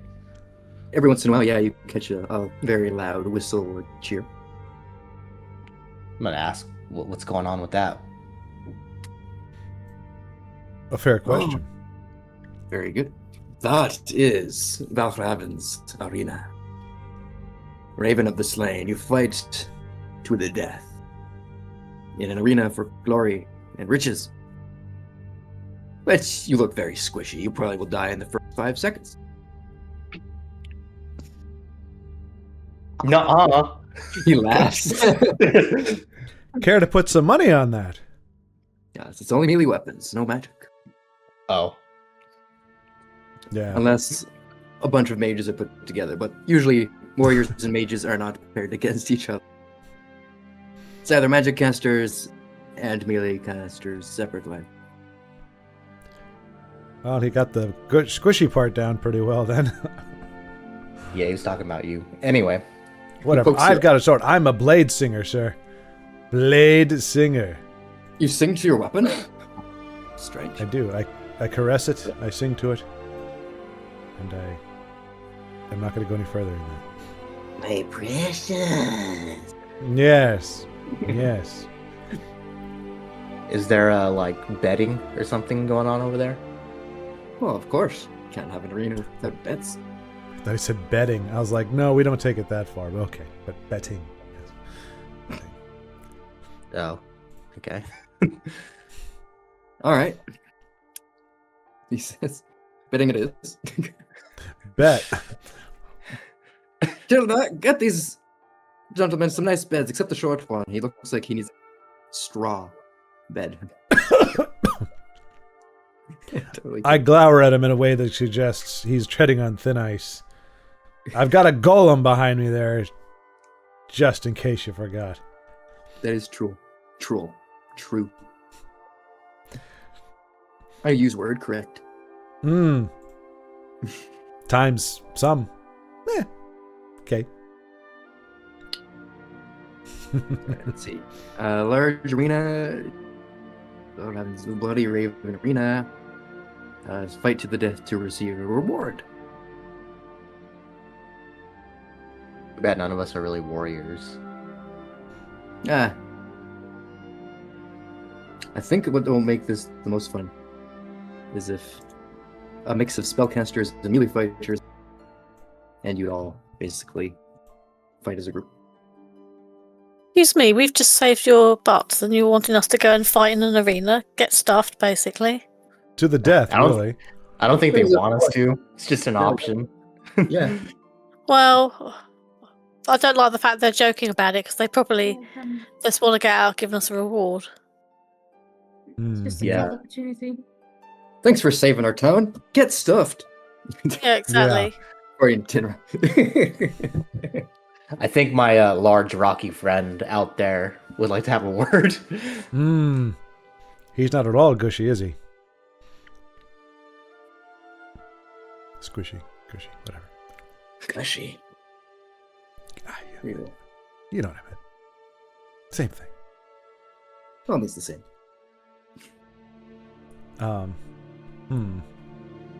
Anyway, that's the arena. A completely optional and voluntary endeavor. For the whole thing with the bells, are we able to do that right now? Yeah, if you wait till the night, the arena will be gone, but you can access it next day, next dusk. Guess we can check out the arena. We don't have to fight. We can watch. Yeah, I totally want to see sand and stuff. So yeah, we could look. I'm not especially keen on watching people killing each other. Clerics. No, really? Nope. I'm a healer. I'm not exactly going to be thinking, oh, this is fun, is it? That's Well, just a bunch of misunderstood people.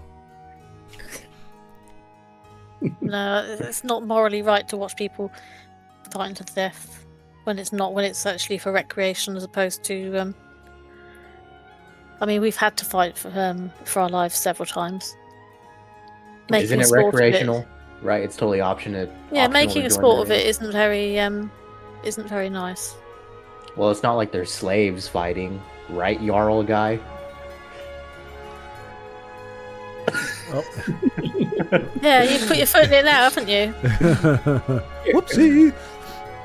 They're not. Yeah, dude, they signed up for it. It's fine. Totally suspicious pause there. It's for see my dramatic effect. You see my wink? I was winking. All right. So if you don't want to partake in the arena at this time, we'll just call this period of time before nightfall downtime. So you're welcome to have a few hours of downtime. Some of you are welcome to go to the arena if that's what you like to do with your downtime. Or you're welcome to partake in other activities during this downtime period as well, if you wish. I don't have anything that I need to do, so I would check out the arena For sure. if anyone wants to come with. Yeah, I'm gonna go just to make sure nobody gets hurt. I take no joy in it. I'm just gonna go see and make sure that they're I'm all playing not fair. gonna compete or anything. I just want to watch. Yeah, I'm not gonna. Curiosity. I'm Yeah. going to stay back at the wherever we're staying and pray. And hopefully, just if you get in any trouble, get someone to come and get me to bail you out. Okay. Oh, I'm bringing the rock golem. Parking him right outside the arena. Yeah, it is still technically days, so technically the golem still exists. Yes. Sweet. Right. So y'all Okay. climber into or on top of the golem, start marching your way towards the arena. Actually, this is how he scoops us up and puts us in his mouth so we can ride. Or you tire giant style, however that is. Yeah. I definitely may have thought of the Iron Giant when I thought of this. So three of you make your way to the arena, and Tinra stays do the wonderful activity, bring to her goddess. As you approach the arena, of course, the cries of joy and pain. Someone gets shanked or uppercut, however they're doing it. Grunts, sounds of the arena start to fill your ears. And you're basically, I guess if you're in the golem, you're now seeing almost over top of the stands. As you'd have to disembark in order to see properly to enter the arena. And there's no fee at this time. All the money generated is through bets. Sounds wholesome. So you find a seat anywhere you would like. And you start watching a few middle core warriors fighting to the death. One of them is carrying 2 axes, the other has a spear and a shield. And one of the people sitting next to our new looks up. Who do you think is going to win?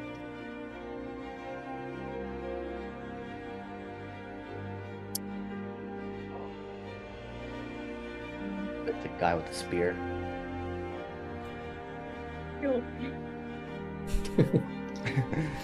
A bold choice. He kind of He's looks. tight in his eyes.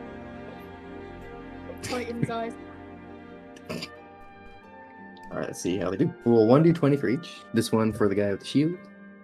This one for the guy with the axes. Shield wins 15-2, so just Wow. right through the collapses. Ah, superior defense. Good choice. You would have won money there. For the record, I turn my eyes aside and say, "Oh, the horror! Oh, the horror!"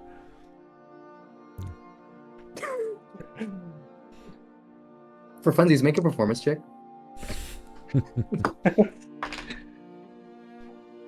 9. 9 beats my 8, so he buys it. He's like, oh, this guy's a squeamish little whelp. All right. Not squeamish. I've got a soul. Tell the cleric back there that Valentil was grieved by the carnage he saw today. Little too. He turns his head, rolls his eyes, shakes his head. And then, hey, how do I place a bet? He's Stevie. Scallywag. The bet master, he goes up and down. It's like the guy that sells peanuts and beer. Yeah. We just take bets. I want to put the 23 gold that I just made, saving that village on the next fight. All right. Let's see. So you do so. As you look around the arena, you see a box, a strange figure with the head that is almost like the skull of a raven, and the rest of the body seems a little bit more raven folk-ish. Humanoid but raven looking.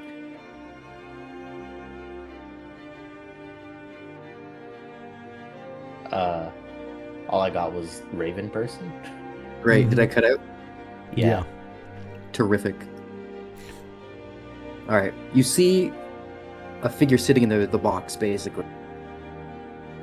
That is a very slender figure.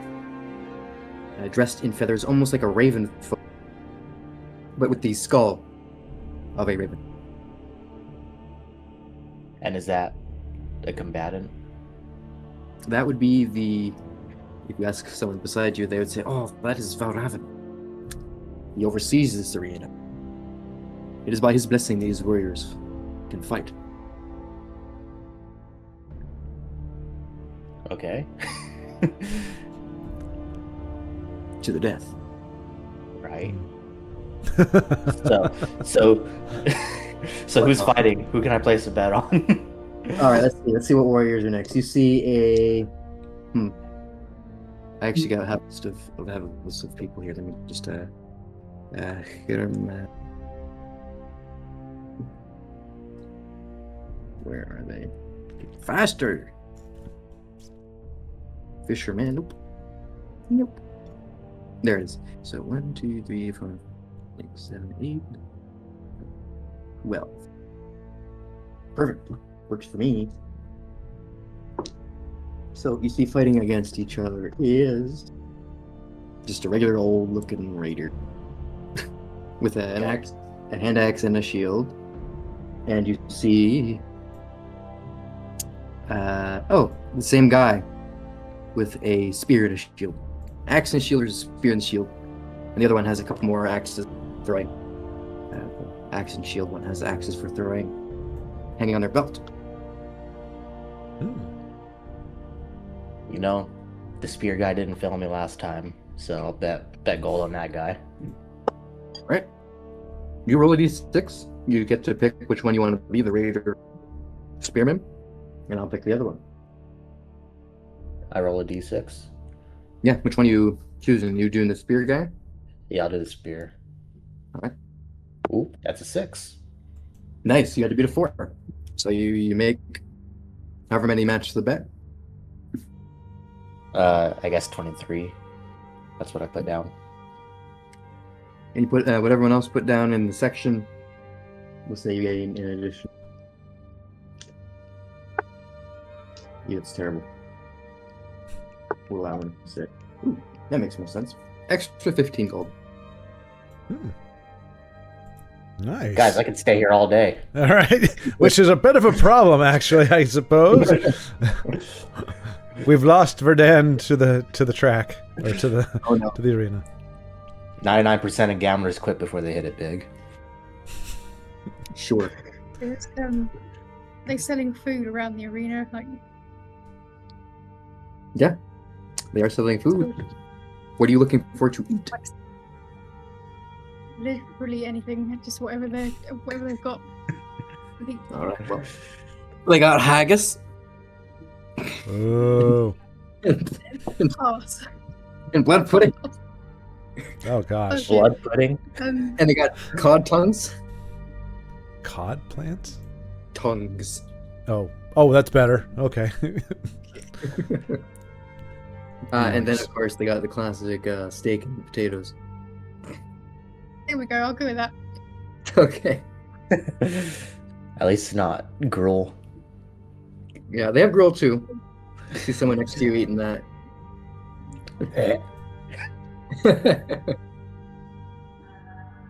It's like that special day, which was grill and fish. Imagine that combination. I'd rather not. So what's the ultimate reward supposed to be for winning these? Or is it just you didn't die? No, congrats. Congrats, you didn't die. No, you win a reward. I'll just say it's just some cool magic item.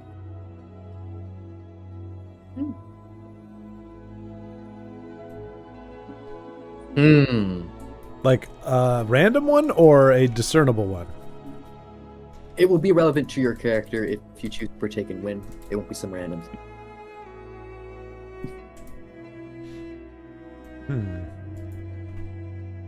Piqued my interest.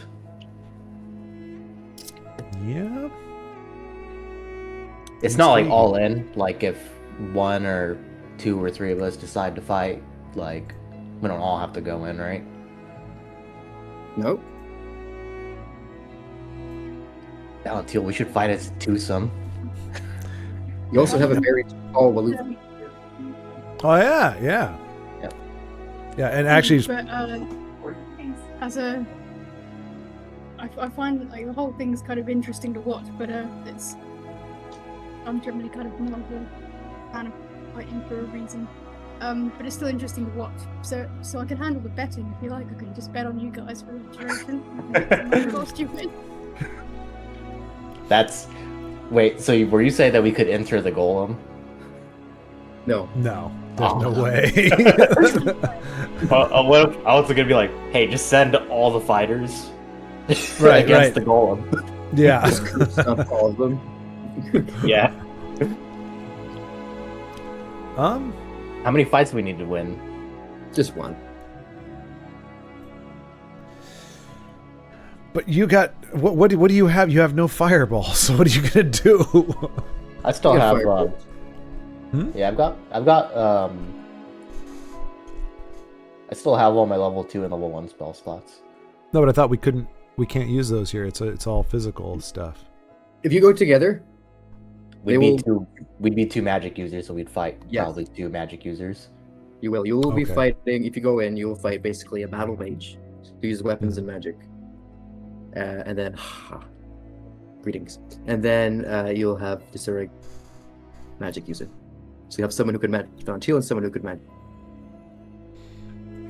Hmm. To the death, And- though. I was gonna So the say that's the only thing where I'm kind of going. I don't know. I mean, if nothing else, I would have to long rest because I've got no hit points, so I wouldn't be able to fight Oh, right now yeah. anyway. Yeah, I forgot you got hurt really If you have badly any by- hit dice, if you have any hit dice left, you can roll them and add them to hit dice. Oh, let me see. You basically had time to have a short rest as you. So we take a short rest then. Everyone's welcome to take a short rest if they have any hit dice. Healing they can. I think we do. If it's blue, does that mean I have it, or does that mean I've used it? Blue is marked off. Okay, so I don't have any left. You have any left?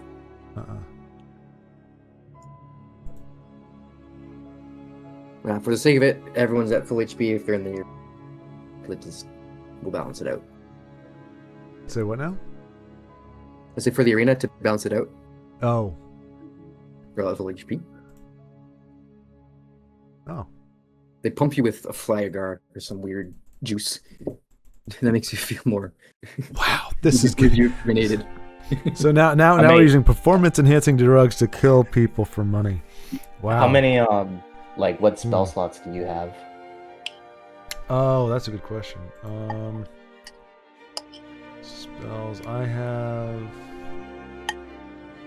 I think I've. My third level, I only have 1 left, but I have three.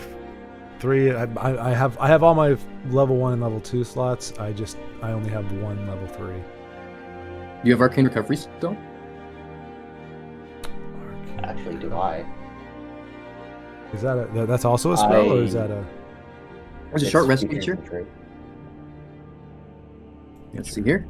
Limited use. Arcane recovery? I haven't used it yet. Yeah, Oh, you can get your level 3 spell slot back. but Yeah, it's. I'll definitely do that. Oh, when I finish a short. You said we have used a short rest? You get a short rest. We do. Okay. So we both have a level. Also, we have the gray. You have your rust bag of tricks. I have my gray bag of tricks. Dude, we got numbers on our side here. Oh, Yep. you are full of I'm very optimism. convincing. I'm very convincing. All right, well let's go in there and kill some people real quick. All right. So how this is gonna work? Wait a minute, just out of curiosity. If we kick their butt, do we have the decision whether or not, like, is it going to be the whole like gladiator thing where we can choose to kill them or spare them, or is it we literally have to kill them in order to get our money? So you can choose to go against them, but there's only one victor. No, that's what I'm saying. If we fight them, we don't have to actually kill them if we don't want to, right? We can just beat the crap out of them until they have no like 1 hit point or something, or do we actually they have to die? Yep. So that does bring into question though what kind of people we're working with here. Like, you can tell a lot about a group of folks by their recreation. They're not just playing like rugby, beat 'em up. This is a bloodthirsty, savage group of folks, and I don't know. I'm just thinking if I start killing, I might not stop because I find that to be reprehensible and hypocritical, yes, but more reprehensible than hypocritical. Before So you I'm went just up gonna there, the name would be Valravan. That would be the name. Tenrak, can you go ahead and make a religion check for me, please? If you're still there. Religion check. Okay, yes, I'm still there. Just have a quick look and Yeah. see what I need to do for that. So that's a +3. Should be more than that, unless you didn't take proficiency in it. So that's not very good because I've got a 10, so that's 13. That's probably not that's probably not good enough for whatever it is I'm No, doing. that's enough. Is So so before they went, you would have basically told them that Valravan, oh yeah, that's Raven of the Slain. So it's some hold over death. So you would have had that knowledge as you walked over there. So basically, it's a fight to the death, but basically you get instantly resurrected after the fight happens. No harm, no Okay. foul. I was going to say, when I did that check, would there be any system shock attached to that, or will they just come back as if they haven't died, basically? We'll see what happens. Yeah, what if just don't die? So basically, how it will work is if you all four you go in, the two of them will be against the two of you, and then there's You only mean one victor. 3 of you? I'm not there, am I? No, Arnu's watching, so it's two of them Yeah, actually 2 fighting. of you. Okay, yeah, fair enough. Yeah. So then it would have to be you two against each other, It'd be fun. which technically is PvP, so it has to be okayed by the book. By the what? Okay, both of us? Yeah. So wait, so if it comes down to it and I just say, no, I'm not going to fight you, we just call it a draw? If you forfeit, he wins. Oh, hell no. Oh, I was gonna say, he's not gonna take a fall. You just have to, in order for there to be PvP, you have to be okay with it. If not, Right. we'll do slightly different. I'm just going to point out, as from my moral high ground off in the distance, it could be rather funny if you actually go through all this palaver and then it's a really rubbishy magic item. Yeah, that's kind of what I'm worried about. Unfortunately, We get resurrected right I'm after. near you, so Just because if it was PvP actually dying to your player and then not coming back, he's there. He brings you back. so if You you don't were want- to bet, would you? If you were to bet, would you have to choose one individual person to bet on? I will put. Unless none of you To like, oh, who's going to throw it? exactly. Not, like one of you, if one of you's not okay with, there's an alternative fight that happens. He's asking me which one to bet on out of the two of you. I don't know how to answer that question. Oh, well, do you want to fight? I mean, we get resurrected right after, so I think it's just for fun. Right, It right. is. It's meant to be for fun, but any PvP stuff needs to be okayed by both all players involved in the PvP. Right. I don't mind. I don't mind. Put on Yeah, show. that's fine. Yeah. All right. So who's dying? Well, he will die, but he's not going to be throwing it, and I'm just going to best him because Yeah. of things. Just Okay. who do you trust more to not die? Well, okay. Well, here's a question though, and I feel like we're getting really in the weeds on this, but like, so do we get our hit points bestowed before we fight each other? Yeah, No. they're already. Huh? I thought they Before were the, already. before the full fight. Okay, I was gonna say otherwise I'd be like, Verdan, go ahead and soak up that damage. I'll hit him from the other side, and then he has like 2 hit points, but going into our fight, I'm just like, boink. But Yeah, if it could happen. So how it's also going to work, rather than have like a straight roll initiative back and forth, and there's only 2 of you, one's watching and the other praying back at the village, in order to make things streamlined faster and everyone can be involved. So there's just going to be basically skill challenge or attack challenge. So what that's going to be is when you get into the, it's probably going to be mostly an attack challenge. You're going to have each of them going to, because you're not going to each other. I'm You're sorry, breaking you're up, cutting like, out way too every much. every key word that would actually make your sentence make sense is being dropped. Darn it! Like you're like, and then you have to do, or else this won't be able to happen. And I'm like, so yeah, we're missing a lot of words. To make things more interesting, because there's two of you who are not participating in the fight, Yes. there's going to just be a skill or attack challenge, rather than rolling initiative and just back and forth. Your turn, you do this move. Your turn, you do this move. Blah blah blah. blah. How much did I cut out there? Not at all, really. Yeah. Okay. So, when you get to the arena, there'll be two of them against the two of you, because you're not fighting each other yet, presumably. Right. So you'll just do a skill challenge. How am I doing so Okay. far? We're cutting out. Skill challenge. Okay, good. So you'll tell me what you would like to do on your turn. We will roll and see how it goes. Okay. You choose like a spell, an attack, an ability, whatever. We'll resolve that. It will be basically a contested check against what they do. And depending on what you do choose, you'll get like a bonus. Like you pick a 3rd level spell, for example, you can add that level to the roll. As an example. For example, Okay. Valentil has blade singing, so he could activate that, which will give him an advantage on melee stuff. That kind of stuff. So if you expend a resource, you get a bonus to your roll. Okay. And then for Tinra, who's praying to Lady Luck, all the way back at the village, you can, if you need to, however many luck points you have, we'll just say each of you get a luck point to use. We'll not expend Tinra's luck points because that's not fair. So each of you will get a luck point, meaning you can re-roll 1 skill challenge if it sucks. That would be Tinra's influence with her. Lady Elmara, praise Elmara. Valentil's favorite.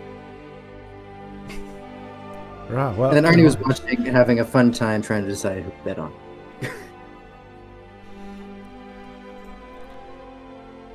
Cool. all right. Well, yeah, I actually was going to bet. Amazing. You're gonna bet Unless on there's- who? What? Unless there's some other thing you want to think of to do to subtly like influence the outcome of the match. Because I don't know Hmm. if I'll just heckle. just haggle. Okay, you stand there, haggle. I want to bet on Rodan to win. Ooh, Wow. wow. Wow. I would have I'll made walk the you same down. bet, but that's still messed up because that was fast. She didn't even wait to see how the fight between the other two people went. She was like, "No, it's for Dan." Wow. Because he's taller. That's those facts. Yeah. Oh, that's No, how. it's not necessarily. It's not necessarily that I think you'll win. It's more that I think it'd be funnier for you to take the fall Oh, I if you see. chose to. Lesson in Right. timidity or something like that. I see. I see. So it's going to be up to me to. Okay. All right. Well. There you go. Oh, that's great. That's why you're going to win, unless you don't. That's funny. That's funny. I have nothing to lose. All right. Let's do this. All right. All right. Here we go. So you are facing.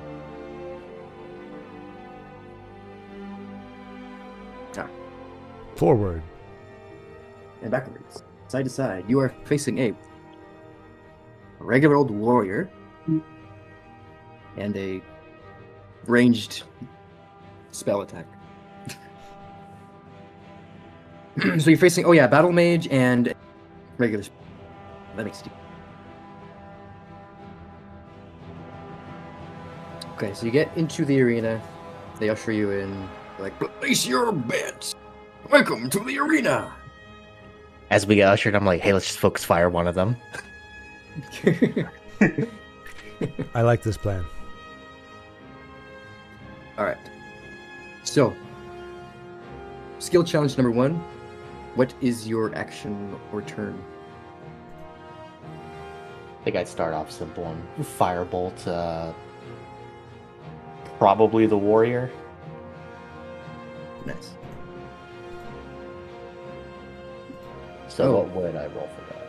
That's hilarious. So I'd say from where our new is sitting, it's definitely within range of spike growth. But yeah, I was just saying, if there's any other way. But yeah, so already decided to go and hedge bets. I'm just saying, how could we make it interesting? Wouldn't be fair if I helped them out. Well, what's fair have anything to do with it? That's this is life So or you death. So you cast Firebolt, so your skill challenge is basically be able... Because it's a cantrip, you don't add anything to it. So that'd be your Just- roll. Just like a 20 or... Yeah, as if you were just normally making an attack. So that would be your roll for the face.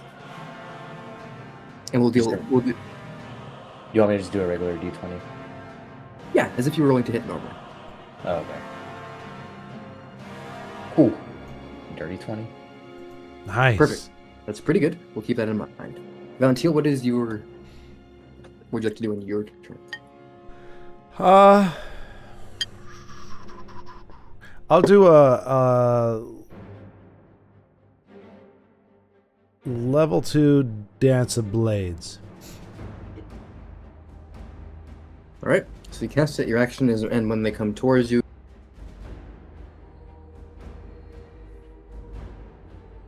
When they come towards me. Sorry, you drop that last one? great. I love when I cut out. Yeah. Basically, as they come towards you, you can send one blade as a reaction. We heard you'd send one blade as a reaction. Yeah, that's all you needed to hear. Oh, I didn't hear that part. Okay, good. I just heard when they come near you, and then it cut out again, so I didn't hear the rest of that. Okay, sounds good. So your roll, if you're spending a first level spell slot, you would add... What is your Dance of Blades? I think it's an attack. Normally. +7 or something. So you would add the... Yeah? So you It's would a add- +7. That's a level 2 is what I was casting it as. Oh, you're casting at level 2. Yeah, so it's Yeah. still +7 to hit. So you would add +9 to the roll because you had the slot to the roll. All right. For your skill challenge. It's a 12. Okay. So we got a 20 and a 12. Alright, let's roll to see what the other guys do. Basically, they're just going to cast the spell. So to make it easy, they're each going to add 5 their skill challenge. So 16 on one of them. So that'll be the warrior and then the mage. Alright, they both did better than you guys. Of course. So, you both lost the first instance, so you take a little bit of damage. But since you hit Verdan, you can, if you want to expend a feature, you can, because you dealt fire damage. How would that affect this, I guess? If you cast on a spellcaster, they would have disadvantage on skill challenge. I casted it on the warrior, though, so... You did cast it. Never mind. So you still deal some damage, but they succeeded on these challenge with a 21 and a 20. So you lost the first one. You need to. We'll just say you need to win 2 out of 3. Okay. All right. But you're all wounded. You all been fighting it this first round. Next round, I'm just going to roll what they do first. You need to beat a 23. Jeez. Sorry, 22. Well, I'm glad we planned out how we were gonna. And an 11.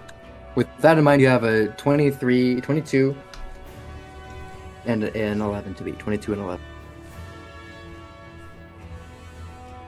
I think, I guess to give myself the best chance, I'll just fireball them.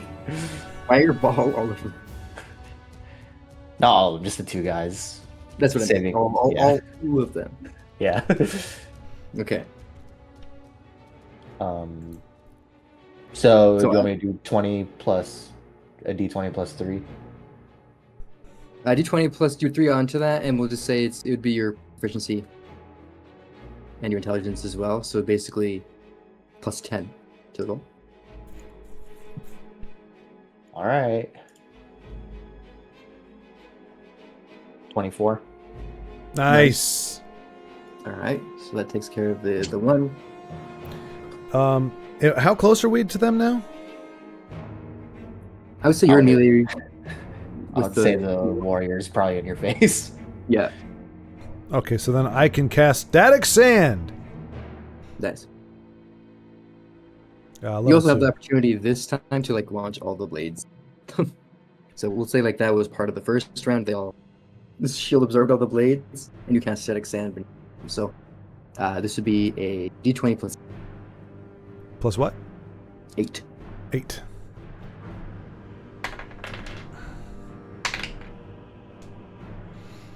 As 17. Perfect. So you get the upper hand this time. Oh, okay, no, go. Phew. Okay, yep, that's it. I heard a sound, and it Yeah, because I'm still here. it was a 9, but if you hold the 9 up at a certain angle, it almost looks like a 2, because you can't see the bottom of the curve, and the 9 has the little line under it. Yeah. So I was like, I said 9. The thing I gave you was for a 9, but then as I'm holding it up, I'm like, oh no, it was a 2. I was like, no, it's a 9. So yeah, so 12 we whooped would've them. Succeeded. Yeah. Yes, you annihilated them the second round, and because it was fireball and all that static sand, they're pretty badly hurt. So I will say they have disadvantage on the roll, and you have advantage of skill challenge. They're gonna each roll. Okay, so the first one you have to beat an 8. The second one you have to beat 19. All right, you take the 19, I'll take the 8. Okay. All right. That technically would be my last level 3 slot. What if I did a heat-seeking missile? At I level say that 2? automatically hits. Yeah. So So I'd say I'd win. no, So I I'd win. say you could treat the die you roll as a 10, and you basically have 7, and it's first level as well. So you would have an 18. On top of a d20. No, just be 18 total because they automatically hit. Okay. Psh.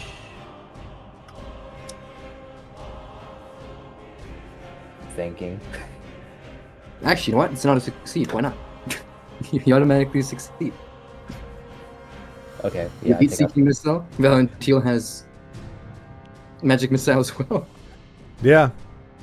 yeah. You get sick of it. You both stand like side by side. Stand your hands. Yeah. Little fire darts and lightning darts. Yeah. They both, as you may distance yourselves from them, they start charging. They each take it in the face and collapse. The epic cinema moment. Absolute cinema.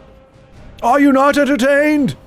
Are And you as not he does that, entertained? I sock Valentil in the face. Yeah. All right. So with all those excursions, Yeah. each of you are going to lose 10 hit points. Who? We both lose 10. You both lose 10 hit points. Have we lost hit point? Did we lose hit points in the first one? This would have been cumulative. You just lose 10 hit points. Oh, 10 total. Okay. Yeah. Because you basically lost one challenge. Okay. And now you're all against each other now. Verdan just socked Valentil right in the face with an unarmed strike. Well, luckily, all I used were my second level spells. If it was your unarmed strike, you have a +3 to hit. So this is just kind of going back and forth to see who wins. But the money's All right. riding on Verdan, though, right? Yeah. How much money? How much money did you bet? 50 gold. 50 gold. 50? Yep. Yikes. All right. Let's give him a show. Make it look dramatic. I'm totally gonna kick your. No, I'll totally mop the floor with you You tall drink of water. This tall drink of water. Eat mage hand. I slap him with my mage hand. You can't even deal damage. I know, but it looks good. All Verdan has to do is throw his head to the side, and we'll sell it. All right. Well, Verdan, roll to hit this die. Just do an unarmed strike. Yeah. You said you punched him in the face. Yeah, socked him. Oh, an 11. Yeah, you miss. He deflects it with his agility. He turns out of the way. He slaps it away with the mage hand. I can't help it. I'm too gosh darn fast. You know what? This is going to be an incredibly painful death if we're going to be bludgeoning. So whatever your most nuclear option is, please send that. That was me just trying to get a cheap shot in. Okay. Yeah. All right, so here we come to the last skill challenge here. You got to pick your spell or your ability. You can add anything you like for the combination of abilities here. Whatever traits and features you have, that'll give you advantage or disadvantage, and you each still have a luck to use, courtesy of Elmar. A what? I mean, luck point. You can re-roll if it sucks. You still have that to roll one option. Well, I would definitely cast a 2nd level Scorching Ray. All right. It depends what Valentil does. Shield. Okay. I'm trying to make it look good without actually being successful.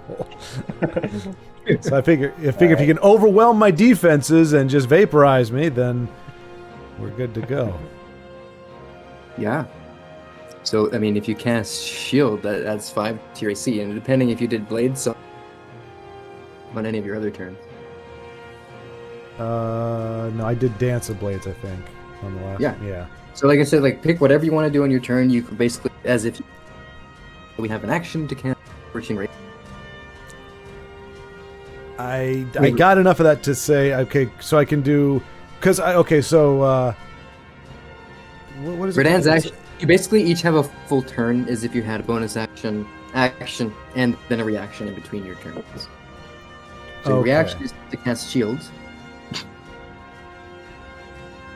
You still have your action and a bonus action. Okay, I'll do Dance of Blades then, because that is, and I'll just make it a level 1, because it's gonna look good. I'm gonna start doing my whirly stuff. I'm gonna generate. It's gonna look really good, and all I gotta do is survive for one more turn, and I'll be able to zap him with all my Schwards. But I don't know. It sure seems like I'm up against it right now. You do have that, and then you have, if you actually want to make it really hard for. You could also do your Blade Song, which you'd add your intelligence monitor. See? So sure. Would be. Let's see. Load faster, slow internet. Hmm. You basically see is something, and then your intelligence monitor was 4, and then shield would add 5 onto that. So I think your AC would be effectively 26.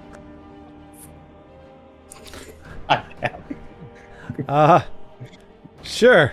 You're gonna earn this one, my friend. We'd have to double check that though. So double check on your sheet. What's your AC right now? 21.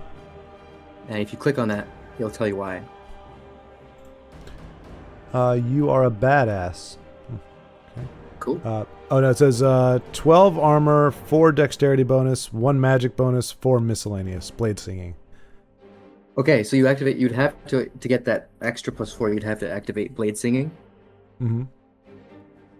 Which would be put you at 21, and then if you do 5 + 5 is 26. Yeah, so your AC is 26 with all your features enabled right now. So yeah, Verdan has to hit 26 at least to hit. So go ahead and roll those Scorching Rays, because there's a lot of factors that influence that right now. Yeah. I believe in you. I believe 50 gold is a nice hefty sum. Alright, 1. 21. Miss. Miss. A miss. Miss. Yeah. All your scorching waves miss. Poof, poof, poof. All right, and then we move on to make sure you mark off the slots you all use, and then next round. Quick back and forth. I didn't like that.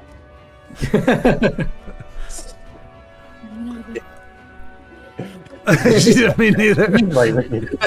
I would ask whose side you're on, but we already know. I can't. Well, if I'm honest, it's kind of occurring to me that whoever dies has to experience like the pain of death, and I'm actually starting to feel a little bit bad about that now. But Oh, you're all used to it. I cast Tasha's hideous laughter on him. Okay. That technically requires a saving throw. Mm-hmm. And basically, we're going to say these happen simultaneously. So he still gets an action, but he still has to save. All right. So what kind of saving throw is it? We'll do that in a moment. But what action would you like to?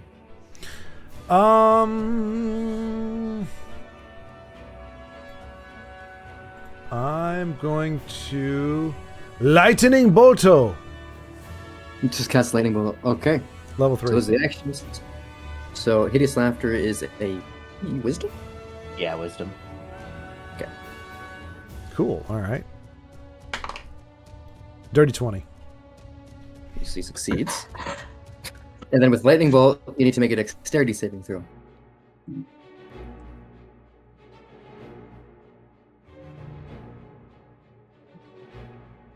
Whatever. 6. You're gonna take all of this lightning damage. Now you do have that luck point. You do have that luck point. Do you want to use it? How much damage is a lightning bolt? 8d6. So not a lot. He says. I mean, it might be more than hit points you have, but I don't know. Yeah, I'll use the luck. I just re-roll the dex save. Reroll the dex save. Same number. Oh, no. You gotta be kidding me. Alright, roll the 8d6.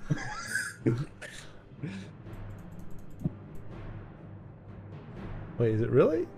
8 of them. Yeah. Wow. Yeah, just I'm about to get nuked. You get that a good old quick. You take 24 damage. Okay. He's still alive. Yes. Why didn't I get to see the total? That's weird. Oh, because I hit it. There we go. Okay. Alright. Next round.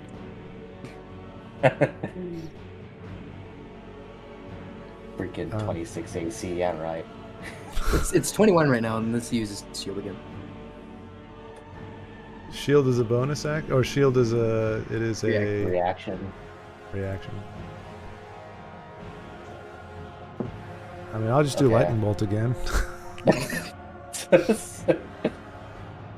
You can still use a reaction spell if you have one. But I have to wait for him to do so. I can't just react to nothing, right? I have to wait for him to cast something. I'll do Burning Hands at second level. Make him do another save. All right. Well, Okay. You got Burning Hands second level, Yep. and technically, do you still have a third level spell slot? No, I already used that. Alright. When we're fighting the two bozos. who folded like a cheap deck of cards. Alright, is it be a dex save versus a con save? Wait. Oh, mine is a deck save. Yep. Yeah. Okay. And mine's Constitution. Backwards. Flip that around.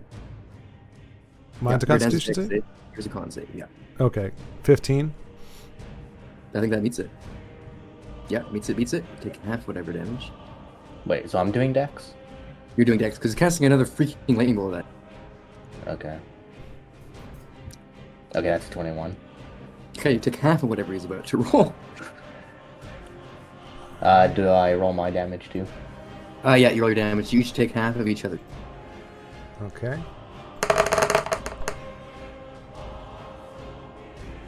So 10 for him.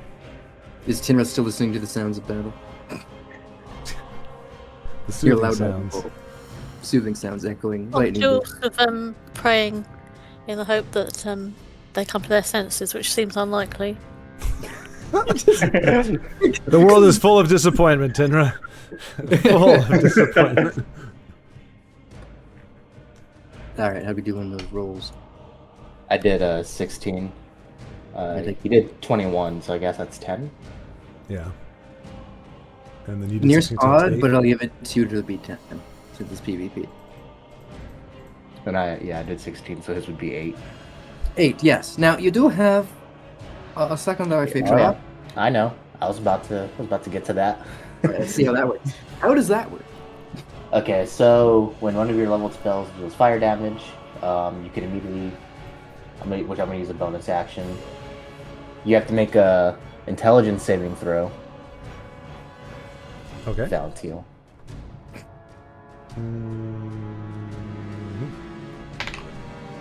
Dirty 20. Oh, you succeed. What the hell, man? Something Well- would happen if you failed. Nothing I mean, happens. My intelligence is at +8, so that's... It Yeah. bailed me Yeah. out quite a bit there. All right. I think we're almost down to the end there. Yeah, someone is. Someone's about to die. All right. Do we know how much we each other has hit point wise? I'm dying. I I think just feel, I'm at my end here. I think there's actually no way for Verdan to survive unless you both go out together at the same time. Well, I mean, because I was gonna. Honestly, at this point, as long as someone's dying. All right, lightning bolt for the final. Lightning bolt? Level 3 lightning bolt. Don't even roll your dex save. Yeah, I'm dead. Yeah. So Leslie, how does the battle come to a close? Yeah, how do you finish me? Palpatine. You will be destroyed. Wow. But then I turned my head at the last minute because I don't want to see his eyeballs pop out or anything. They do, I just don't see it. No, I say, look me in the eyes.